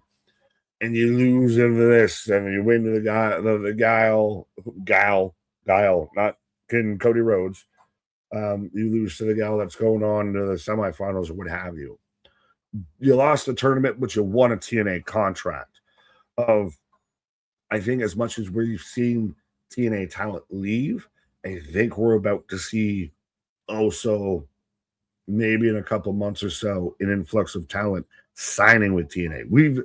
For everybody that says the ship's sinking, we've re-signed TNA's re-signed how many talent and everything and extended them and all of that. So how are you losing money but signing talent? Right? So overall, I think this is just TNA finally acting like a business. And this is the most coverage one way or another TNA has gotten about. TNA is talked about now because it's going to be the biggest focus of Dark Side of the Ring as I'm getting a commercial for that, which I'm excited for. And we're also having all of the news going on with the changeover, which I think will be ultimately a net positive for TNA. Long-winded diatribe.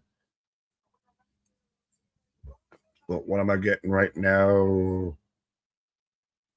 Oh, fucking lovely, mate. As of course, I think I might have left Anthony with something that he wasn't a fan of, so I'm getting left with Zaya Brookside coming out right now, and yippity goddamn skippity. Hey, why is not everybody talking about WWE Cody Rhodes with his drumstick commercial airing during Collision? But I digress. Who do you think, chat? Let me know right now. We got 37. We've had 40s, 50s watching with us. Who do you think is the next challenger to the Knockouts title? Is it going to be Xia Li again? Is it going to be somebody that hasn't challenged in a minute? Is it going to be somebody in the tournament? Does EOP still that twisty spot? Twister spot? Not that I've seen. Not like I'm paying complete total attention to it, but no, I think the things have not been twisted. Hey, at least I got EOP and Kyle Fletcher to be a solid ass background now where I'm trying to have to listen to Xia Brookside. This is again wrestling fans as a whole. You have a wealth of riches, and we're bitching about snitches and stitches. I don't know. I was trying to make a rhyme, but like there is so much wrestling going on that you can love it all, or you can love this, you can love that. Finding the minor rooms to bitch. It's bitching about the shit I love. Pause. It's crazy that ELP is on his comeback after a cancer battle. Yeah, and again, ELP is super talented. I still El Phantasmal, everything like that. I think is really cool. Him out here, him versus Kyle Fletcher, him versus Ospreay. Again, there's some stuff in wrestling that weirdly enough, I guess the story just never is involved, but it's just a cool match to see. It's a cool match to have. I'm stamping Mara as the first TV. Let's go. I'm selling everybody on it. Buy your Mara stamps today. Mara Stampe to Sare. What?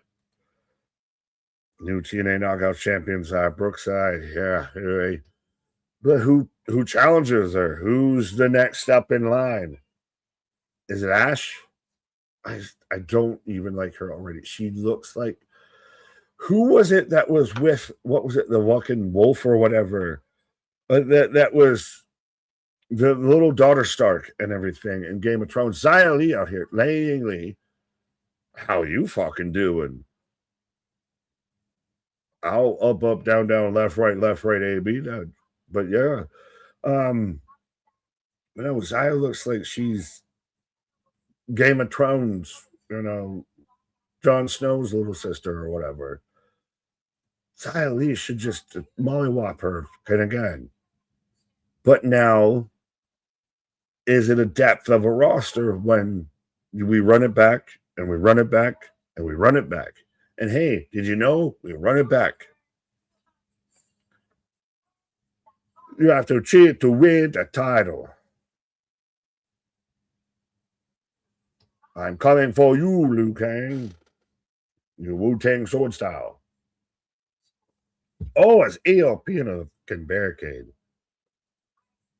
Laying the Xia shooting back at the crowd a few times. Well, yeah, the crowd is not a fan of it, as is most people. David, what up? David Hadley. Do you think AW should run a major wrestling weekend in the U.S. on the week of WrestleMania next year? And if so, what do you think of them moving Forbidden Door to April? Yes, actually, that is, I'm going to star that because I hadn't thought about that. You do, maybe not do exactly Forbidden Door, do GCW, still their gimmick, respectfully, I'm admitting here, but you do the collective. You have a New Japan show at a venue. You have a CMLL show. You do a Stardom. You do the AEW collective. I hope you don't put it exclusively on my AEW just because it's still a little wonky to try and get in the States. I digress. But no, Nico. But I fully think that Tony should counter program WrestleMania when it's in Saudi. Fully been behind that. Love that idea. Best idea that they could do. It's the biggest nut up or shut up. It is if it does well, if it wins, great. Now, granted, you have to get people who are actually subjective on signs. But if it knocks it out the park, great. If it fails, then well, now you know. But how do you know? I wouldn't do the forbidden door. I get what you're saying. I would do more of the collective of you have multiple promotions having multiple shows at a same venue. The favor that AW, the favors that Tony Khan and co would garnish amongst the independent scene, which he's already doing with my AW, soaking up independence, despite Triller. If he has a hand in like a Wrestling Evolver, a GCW, a CMLL, a Stardom, a New Japan, like I said, do the collective in fucking where, do it in Jacksonville on a fucking discount if it'll fit it. But doing something like that, it is the biggest, boldest counterplay move of that is the most that you can, and I mean all pun intended with this line, of it is the most that you can do to put the King of Kings in check of doing something like that. So I'm all the way for it. I loved the idea. I didn't even think about the idea of doing multiple other promotions or anything, having it be that, you know, Festivus for the rest of us kind of vibe. You know what? How you doing? I'm waiting to see when we get Enzo and co showing up in NXT, but we are getting. Oh, now we're gonna finally get Nemeth versus KC out here. And it being a huge AW backed weekend of wrestling collab. Absolutely. That's where I go with that. You do the collective as again. I think it's just I'm respectful. I'm appreciating and I'm loving the idea. We are getting another kind of Walking Dead ad. So there's Maggie and Negan and co. And side note question, and I'll ask Anthony when he gets back too. Well, what is your personal favorite Walking Dead character, or even top 2, top 3? Because I got maybe like a top 3, top 4. But yeah, it was Game of Thrones before Game of Thrones was ever Game of Thrones. It at one point was the biggest show on TV. I'm just now interested to see where it's gotten to, but I digress.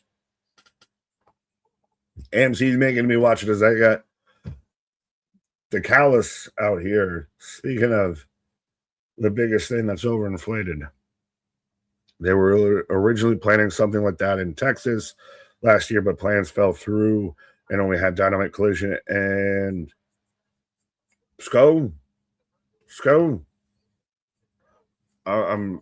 You're missing me with the acronyms. But no, especially if WWE is going to be off domestic soil and they're going to be in Saudi. Mom and dad, you know, went away for the vacation out here. You know, let's have a party. Let's Project X this bitch out here. Have the best house party to have all the house parties. And especially because Tony will work with the indies. Tony will let independent talent work on have his talent work on independent shows.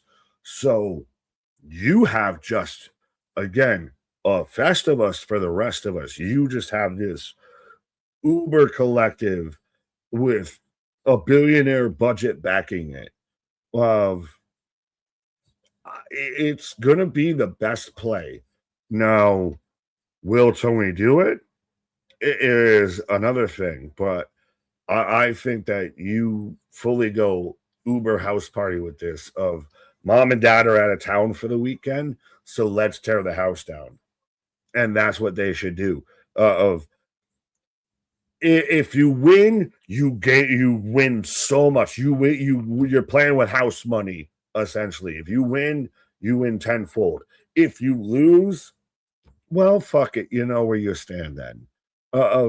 Would it, if they did something like that and it didn't go well, would it be, or had issues or anything like that, would it be Takeshita? But if they did something like that and it flopped, would it be the biggest egg on their face, or would it just be a little bit more? Like, is it the biggest fail? I think they might be playing with house money. Yeah, Ronan Takeshita restaurants. Can someone tell Callis to tuck down and not worry about? Yeah. Well, I mean, this man needs some super glue, some gorilla glue. I don't know the denture glue out there, but yeah. As so, wait, what the fuck? Did I miss something? Did they fuck up their own time slot with Collision? Because Takeshita just slid on into the ring. And we just legendary pictures. We just went into a movie fucking trailer. I'm getting Kong Skull Island right now. Did they, this is again why I say they are a habitual line stepper. Did they overextend themselves? Cal's got a promo. Takeshita came out. Did I miss something while I was talking? Because now I'm getting the start of Kong Skull Island. What? How long was Collision? Yeah, it started at, well, it was 2.5 hours. And they somehow managed to still cup doing 2.5 hours. They gave themselves extra runway and still managed to overstay the runway. As I got Nemeth coming up right now. The Nemesis. Yeah, David. But am I being honest? Like, someone tell me where I'm wrong. Did I miss something while I was talking? I know I'm watching 2 shows, but it really seemed like I saw Takeshita slide in, and then I'm getting King opening credits. Well, what a coincidence! I'm setting sail for Wreck Island. Well, there you go. Just make sure you clear that. You better clear that bitch. Everybody, we're gonna just golf clap till C Money clears that. You gotta have that. You gotta clear the fucking shaft. Pause. But tell me what I'm telling lies. I didn't even want to be here for Collision, and I was watching it, and I still think that they missed their mark. As Casey and Ryan about to kick off, let me know who you got for this. But yeah, that is Interessado.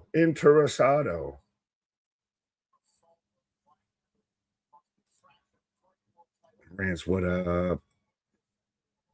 yeah, random. Well, this is where you're gonna set off Anthony when he comes back. But how do you know? But why you do 2.5 instead of just the 2? Why you do the extra? And I didn't even fully take into consideration that it's normally taped, so they didn't technically move anything. They just moved when they aired it. They pretty much, I think, knew no one was going to watch Collision on the 4th of July at 8 o'clock. So let's just move this along. KC for the win. I think so, especially against Ryan. If this was against Nick, maybe. But does Ryan win? Ryan lost tomorrow. So, I mean, I'm becoming a KC mark. But, yeah. KC wins over here. Ryan get no wins. I wish AMC, I've gotten to watch a few episodes of Impact the last few months when out on vacations and bereavement leaves. Well, P's and P's, and haven't been blown away, but I haven't been disappointed watching either. It's at times best through the upright. Sometimes they'll shank it, but there is still TNA Plus to watch outside of AMC. But sometimes, as I've learned the hard way, that can be more of a hindrance than a helping hand. Ryan's a geek. Yeah. Ryan is, again, he is like, what's the other ground counselor? They're not Ron, clearly. There was one that wasn't there one that was a linebacker, and then there was also one that was like a fullback for like the Steelers? Of Nemeth is very much like a Gronkowski brother to Nick being the fucking Rob of this whole situation of being, the top drop, being the one that is why anyone knows of the Nemesis. To me, it's a show that's there, but it's nothing that's going to offend you from watching. Well, it seems like to some people they've released or they've parted ways with those who might offend you. But yeah, Tells World DDT. 1, 2, two go. It has it's TNA's biggest issue, I think, out the gate, especially with the AMC deal, is that the AMC premiere of their first time being live on that channel didn't go well. Of like, you can do everything really cool after, and they're still kind of gaining viewerships as they go, but at the same time, if you fuck up your debut, it's a much bigger issue than screwing up week 4 or something. But Nemeth in control out here right now. Kevin, how you doing? When do we see Enzo and Cass in NXT? Maybe sometime we'll see. I'm trying to think what's the next. Oh, would it be Heat Wave? You do Enzo and Cass at Heat Wave. You're soft, you're sloppy. You're doing that. That's the counter programming. VAW. KC with a 1, 2, 3. KC, Trey, this is where we're going to start to see the new core established, the new pillars, to take a Tony Khan term out here, of TNA, I think, established. And KC's probably about to be one of them guys. Nick always looking like a fucking dad that, like, everybody shake hand. Everybody, you were going to dap it up. This is a dadded fucking Little League practice. It was a suit jacket, at least. At least be the fucking, the dirty dog that you were with fucking Bobby Roode, my guy. Go that way. Hug him. Zigzag! Oh, and now we get to where we were going. All right. Hey, TNA, don't advertise the match before the match is getting sold. How about that? I mean, I get it. You got to sell it for the tape. You got to sell it for the audience to show up. But it sucks when that shit gets out there.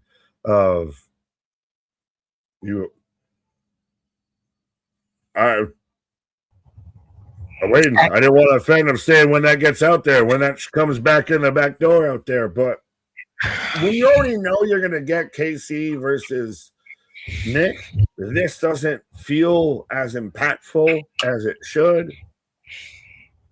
No, I agree. I just didn't know how we were going to get there. Like, we knew it was coming. I just didn't know how it was going to get there. But yeah, I agree with you. But, like you said before, like, they have to sell the tickets. So they have to, put the matches out there beforehand. In the seats. Yeah, but I definitely agree with you. Like, I don't disagree with you at all. Fair enough. Ooh. But yeah, so far so good. I like tonight. It hasn't been like overly exciting or anything like that, but I feel like tonight has been a steady pace throughout. I think that's a good sign, at least that they're staying steady. Right. What if Enzo and Big return to confront the Fanny Project? So 2 grown adults take on children. I'm all set with that. 2 grown adults take on children. So how do you feel about, I don't know how you feel about Enzo and Cass on their even initial run, but now it seems like it's all but set in stone that they're coming back to WWE. There was a lot of smoke around Enzo, around the Performance Center. There was a lot of talk of WWE wasn't going to sign Enzo until they knew they could get Cass, because that's who they're really after. but now the rumor is that they're back sooner rather than later. They're back in NXT. Like I think across the board, we're about to see a big shift. We've got the offseason happening in a lot of sports. We're about to see a big shift in rosters in wrestling. I liked Enzo and Cass, in WWE before. I really liked them. Right. Surprised that they never held the tag titles. Like that never was a thing with them. Them coming back, I hope it still works. If you get what I'm saying, I hope it still works. I think once the first time, especially on just the nostalgia pop, the first time you hear that, whoa, whoa, whoa, whoa, whoa, whoa. Oh yeah, you're soft, you're sloppy. If they can continue to act, if they can use them, and feature them a lot, which they fall short with the tag teams a little bit with that. I think that it'll work. They just have to continue to put them on TV. Would you almost just jump them straight to the main roster and say you get Truth versus Priest? And then all of a sudden you hear all of that, and then my name is Enzo Amore. And this right here, this is Big Cass, and he's 7 feet tall. You can't teach that. The whole crowd's going word for word, verbatim through bar for bar. Promo. Absolutely, yeah. I think that's how it should be done. I'm interested to see them coming back because I really liked them back in the day. I just hope that they just get used because I feel like that's like the big question. They have to. This is now. Respectfully to every company. This isn't just even a WWE thing. This is a company-wide issue, but especially because we're talking about WWE, you have to do something with your tag team divisions now. Mm-hmm. It has now gotten to the point of it's of necrosis, I guess, if that's the best way to put it, to where it's starting to die on the vine a little bit and everything of that. The tag team divisions at this point are just so bereft of talent, of anything exciting. And this is why I got pissed when they kept cutting tag teams. But now you're going to rely on the nostalgias, but fine. You just got to do fucking something. You got to do something now. Oh yeah, absolutely. You got to do something. And then you cut tag teams and then you put out, that thing from the dirt sheets that says they want to grow the tag team division again. But you just cut tag teams that you had. I wish we had SmackDown tag teams. You just cut all the SmackDown tag teams. I wish I had a left foot. I just cut off my left foot. What the fuck are we doing? I don't get it. I don't get it. I gotta go pontificate this for a brief minute. I'll be back soon. As Nick takes a pause here, TNA is on commercial. It'll be back shortly with our main event versus Leon Slater. It'll be not versus Leon Slater. I said the main event versus Leon Slater. I need to go to bed. But it will be in the main event, Leon Slater versus Eddie Edwards. While I was on my pause, I did go back and listen to Leon Slater's promo from earlier, and he was like, if I'm going to be world champion, if I'm going to be the future of TNA, I have to start beating guys like Eddie Edwards. So we'll see how that plays out for him. So Russell Rants, it's going to be absolutely work, Anthony. Their entrance and so catchphrase are going to get loud pops from the crowd. Yeah, absolutely. I feel like that's going to happen. It will happen. It's just the fact of they have to continue. WWE has to continue to put them on screen. They have to continue to be booked. So, yeah. C Money, you just cut one of the greatest tag teams of all time, Motor City Machine Guns. Motor City. Yeah, absolutely. So the Hardys are on the screen. They're the new TNA Tag Team Champions. I somewhat am okay with that decision, even though I feel like the Righteous should have won. But they're talking about defending their titles.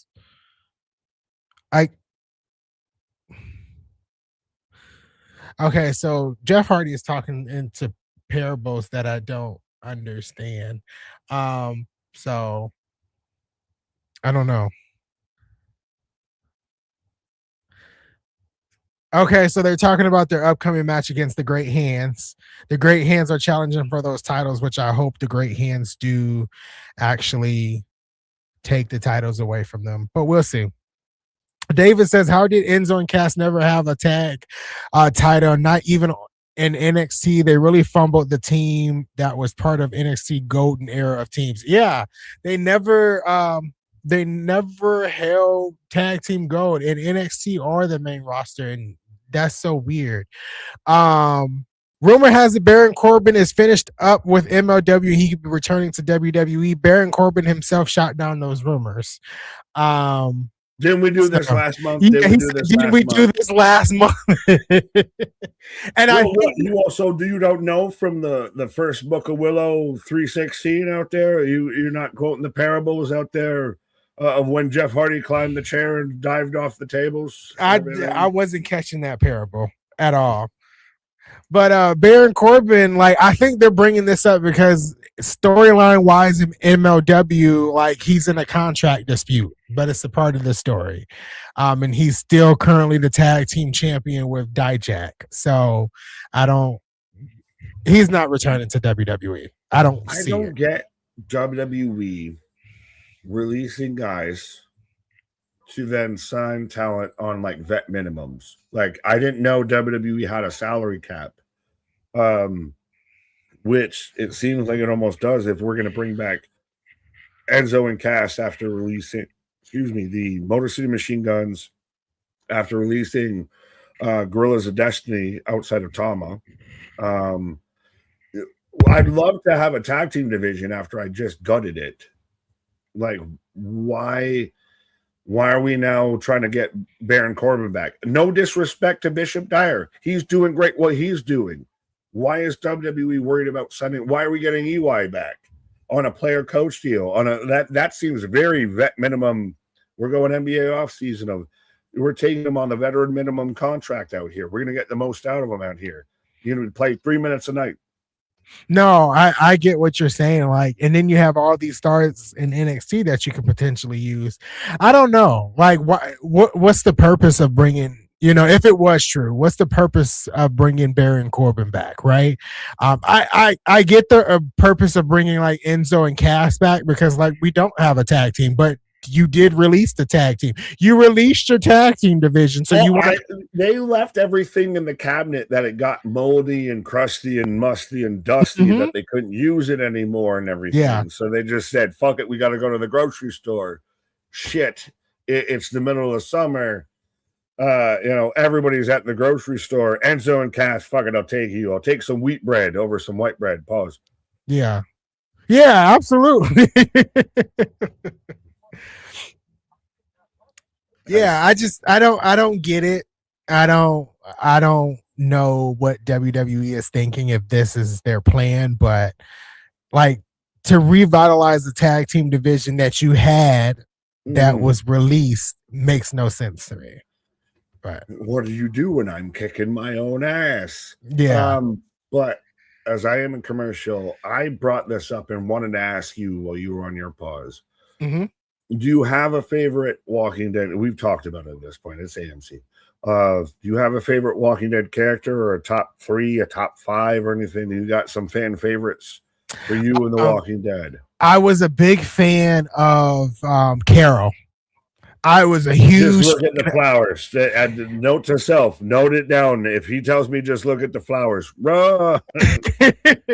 I was a huge fan of Carol, and I said if Carol ever died, I would stop watching the show. She never died, but like I was very vocal about that. If Carol died, I would stop watching the show. Huge fan of Carol. My least favorite character. I know you didn't ask me that question, but my least favorite character. Oh my God, I forgot her name. It started with yes. I knew we were friends. Yes. I knew we were friends. I hated her on the fucking farm and everything. I get that she's so much more in the comics, but on the TV show, Andrew was she was Alicia Edwards on that goddamn show. Oh, bitch, just died. Her. When she died, I'm not gonna lie, y'all. When she died, I was watching it with my brothers. I clapped. We were all silent, and she died, and I went, and they just bust out laughing. I could not stand Andrea for anything. Get off my screen. That was exactly. But her show was fucking dope as hell. I loved Herschel. When Maggie that was Wood, hard. Maggie Wood, yeah, Rosita Wood, Michonne definitely would, but Morgan was actually one of my favorite characters too. I really like Glenn and everything, but especially Morgan.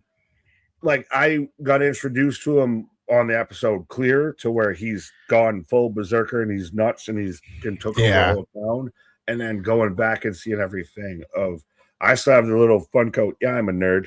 Did you guess that? Of Morgan out there being fucking Donatello and everything. Like he had a really cool character arc. I know everybody loves Negan because he's the Homelander of the series. Of you're not supposed to like him, but he's charismatic as shit.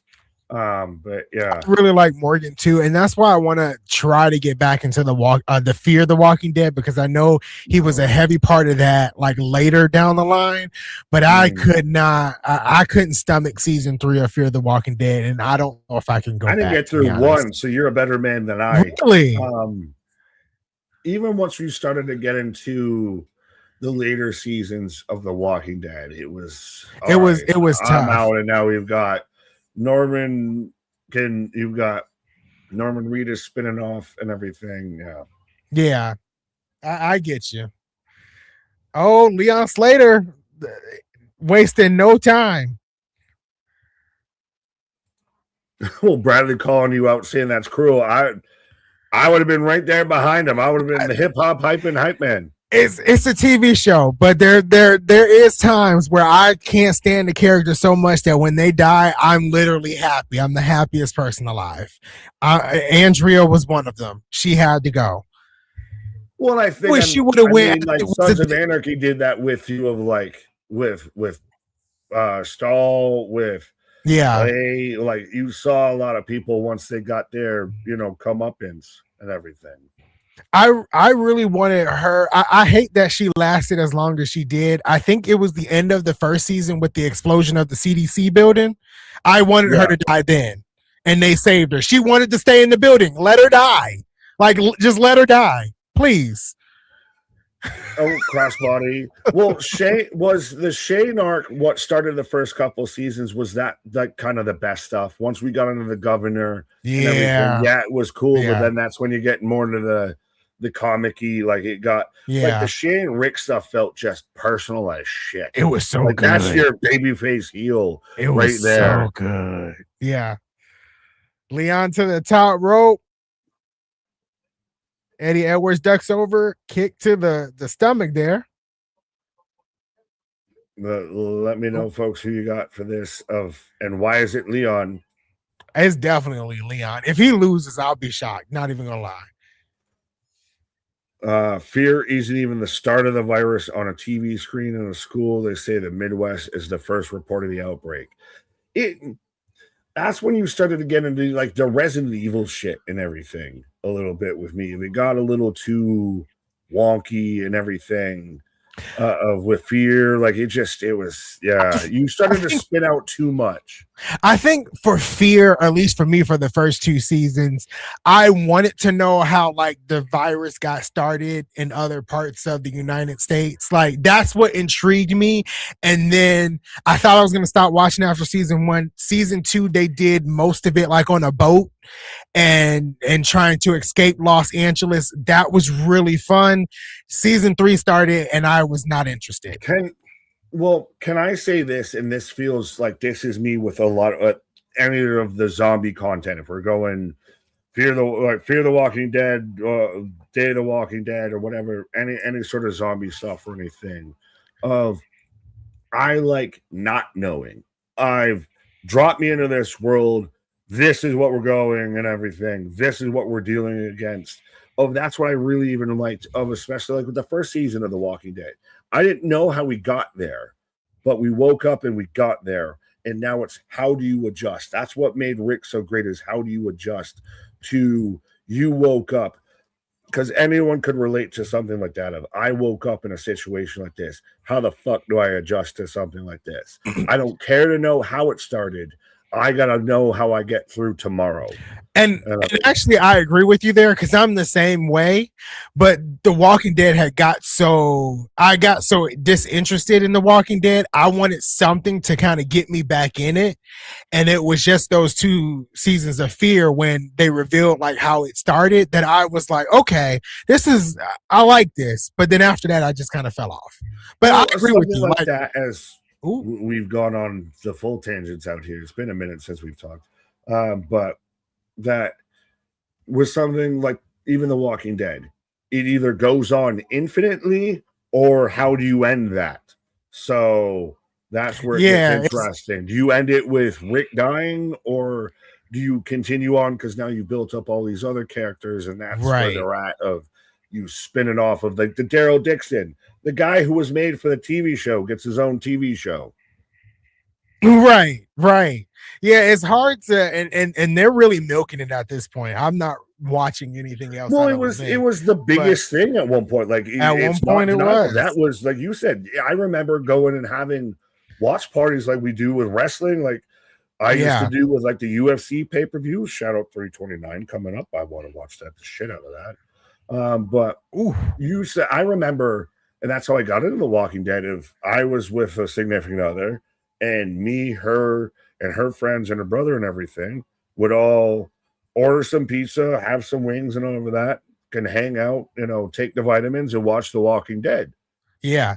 And you'd even watch Talking The Walking Dead afterwards. Yeah. Or Talking Dead, sorry. Yeah, it was a big thing back then. It really was. So we're at the main event for a second here. Jada Stone will take on Alicia Edwards next week. Jody Threat will take on Gabby Forza next week. And the tag team titles will be on the line. Next week is pretty stacked. That weren't cleared tonight, by the way. Yeah, the tag team titles will be on the line against the Great Hands. And then Lei Ying Lee will take on Brookside for the world title in a no DQ match. Next week is kind of stacked, honestly. Yeah, well, fair enough. Yeah. I kind of resented you for a minute. You left me sitting here having to listen to Zaya Brookside. Thankfully, I had Kyle Fletcher on the other screen. That was perfect timing. Yeah, almost like you intended it. But how do you feel that instead of a new challenger, we're running it back? We have to run the rematch back. Like, I think we have to remix and hoping it gets back to normal. I think that's it because you do no disqualification. Like, that's your step, that's your final. Then we move on to someone else for a Zaya Brookside. So you think Zaya retains? Oh yeah, absolutely. I think she retains. Oh no. Yeah, I absolutely think she retains. But it would be pointless it won't be pointless. We've seen it before, but a 2-week title reign, I don't see it. Eddie Edwards with a big powerbomb. You might see that with Sami Zayn. So for sure you can have that with Zaya Brookside. I will sacrifice the Zaya Brookside 2-week title reign to give Sami another 2 weeks. And from the rumors I heard, but I can't talk about it. You shut your mouth. You shut your mouth. We're going to be here. We will be here. No spoilers. No spoilers. We will be here live tomorrow. Yeah. 7:30 for Friday Night SmackDown. I know what you might know, but we're not going to talk about that right now. We can talk about that a little later. These guys are putting on a main event in the last 10 minutes. This is shoot. No, what takes them up? Cedric Alexander. Jesus Super kick. Why did I think Cedric was the ref? the fucking Edwards grabbed the tights and won the match. But did you think the ref was? I was like, well, this man's out there looking like he's making a little change and everything like that. I thought they might have switched up the ref attire for TNA. I was like, the ref getting in the way, taking a crossbody. He looks like a stagehand. He looks like he's got a 9-to-5. Oh, Ricky! System attire. Sosa. Ricky taking out the system. Foreign baby face transition to foreign baby face. Leon passing the torch to Sosa.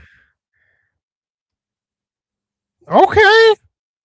The I World can Cup versus the U.S. right now. They're just calling this the knockout round. I can see them teaming up. Like, Oh, that's what they're doing. They're dapping yeah, up. yeah, that could be a team right there for the couple of months Leon Slater may be there. Bang, Like I said, bang. pass to the torch. Sosa. Bang, bang. Sosa. Now, I need to know. The world needs to know. You've been heavy out here in the pain as we're getting. This is the end of Leon and Sosa up on the turnbuckles as we fade to 20th Century Fox. Yes. You've been heavy in the paint on TNA's 4s, 5s, maybe a 3 even. How you feeling tonight? What's your rating out of 10? Out of 10, tonight was a 7. Tonight was a solid 7. I think they stayed consistent from the top of the hour to the last bit of the hour. I think tonight was definitely better than the past couple of weeks.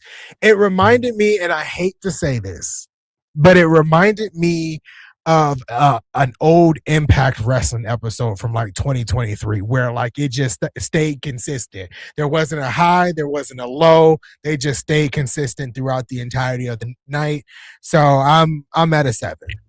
Okay, well, and I'm right there with you on just like a 7 or so because to me, this is just what we need. Yeah. I don't need high. I don't need low. I need you to fucking nail what you're going to do. Listen, Exactly. Brendan, you've been on the burger station for a minute. You've been kind of up here a little bit. I don't need you to be chefing it up. I just need you to stay consistent right now. Yeah, and that's exactly what it was. Like, I think, usually like when we got to that not the 9 o'clock hour. God, I need some sleep. When we got to the 10 o'clock hour, I was like, started on the 9 o'clock hour. This is good. This is good. Like, there hasn't been anything that I just outright disliked. This is, like you said, this is what TNA needed. They didn't need a high. They didn't need a low. They need to stay consistent. If you look at next week's card, it looks pretty consistent going into next week with 2 title matches, 2 more first round matches in the tournament. I think we're doing something here. I think we're doing something. Consistency is key. Fully out there. Paul, Lori was a see you next Tuesday. Yes, she very much was. She was even one of them in the afterlife. Thinking a ghost calling this man was Lori was. I forgot about her. Show. I forgot about her. That's a she whole was stream. The original heel. That's a whole stream. A stream about Lori. Members only coming soon, or we'll just do a random offshoot instead of Thursday Night Impact. It'll be Thursday. Right. It'll be Talk the Walking Dead. Will Leon Slater be TNA World Champion before 26? Will he be there? Will he be there by the end of 2026? I don't know. What I would love is for one time and one time only that we be wrong and he actually stays. But I don't see it happening. It would be interesting because it would be very interesting. Folks, let us know your ratings out of 10 for tonight and everything. And last thing I'll say before I start trying to click through some of these ratings and everything could he be the next AJ Styles, the next guy that I'm going to put this on my back? I'm going to be the fucking diamond in the rough out here. I'm going to be the ex guy that becomes the main guy and becomes the top guy and all of this. It's funny that you say that because I think his exact words is he wanted to have an AJ Styles like career in TNA. That's who, remember when AJ showed up in TNA on the premiere and everything? Who do you introduce? Leon Slater. Yeah.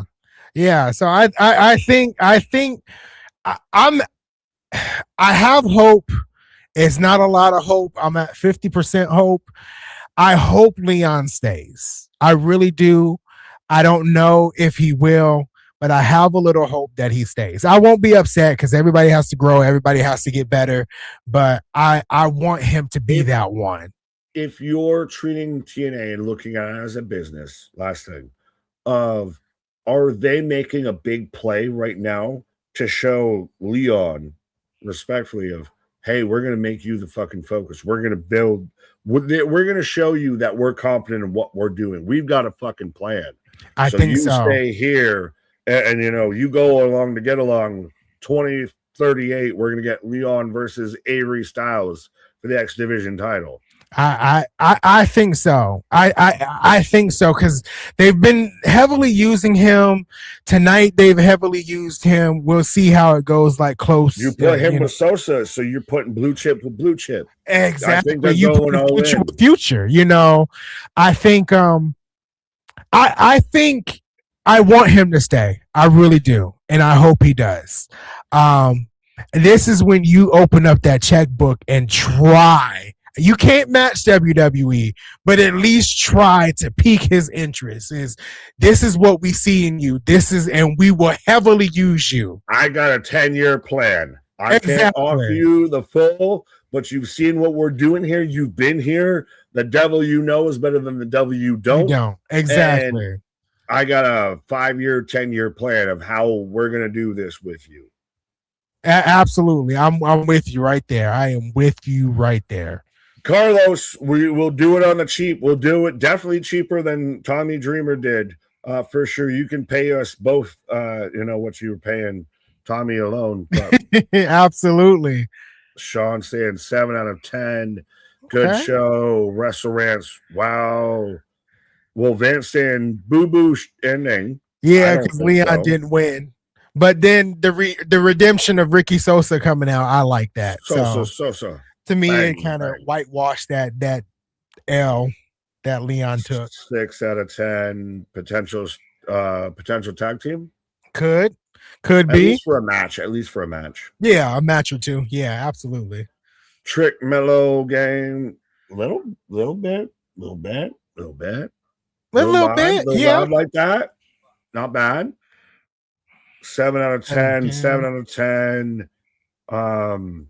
Again, if they don't strap the rocket to Ricky Sosa, I don't know. I think they're very much trying to do that. They're trying to do that.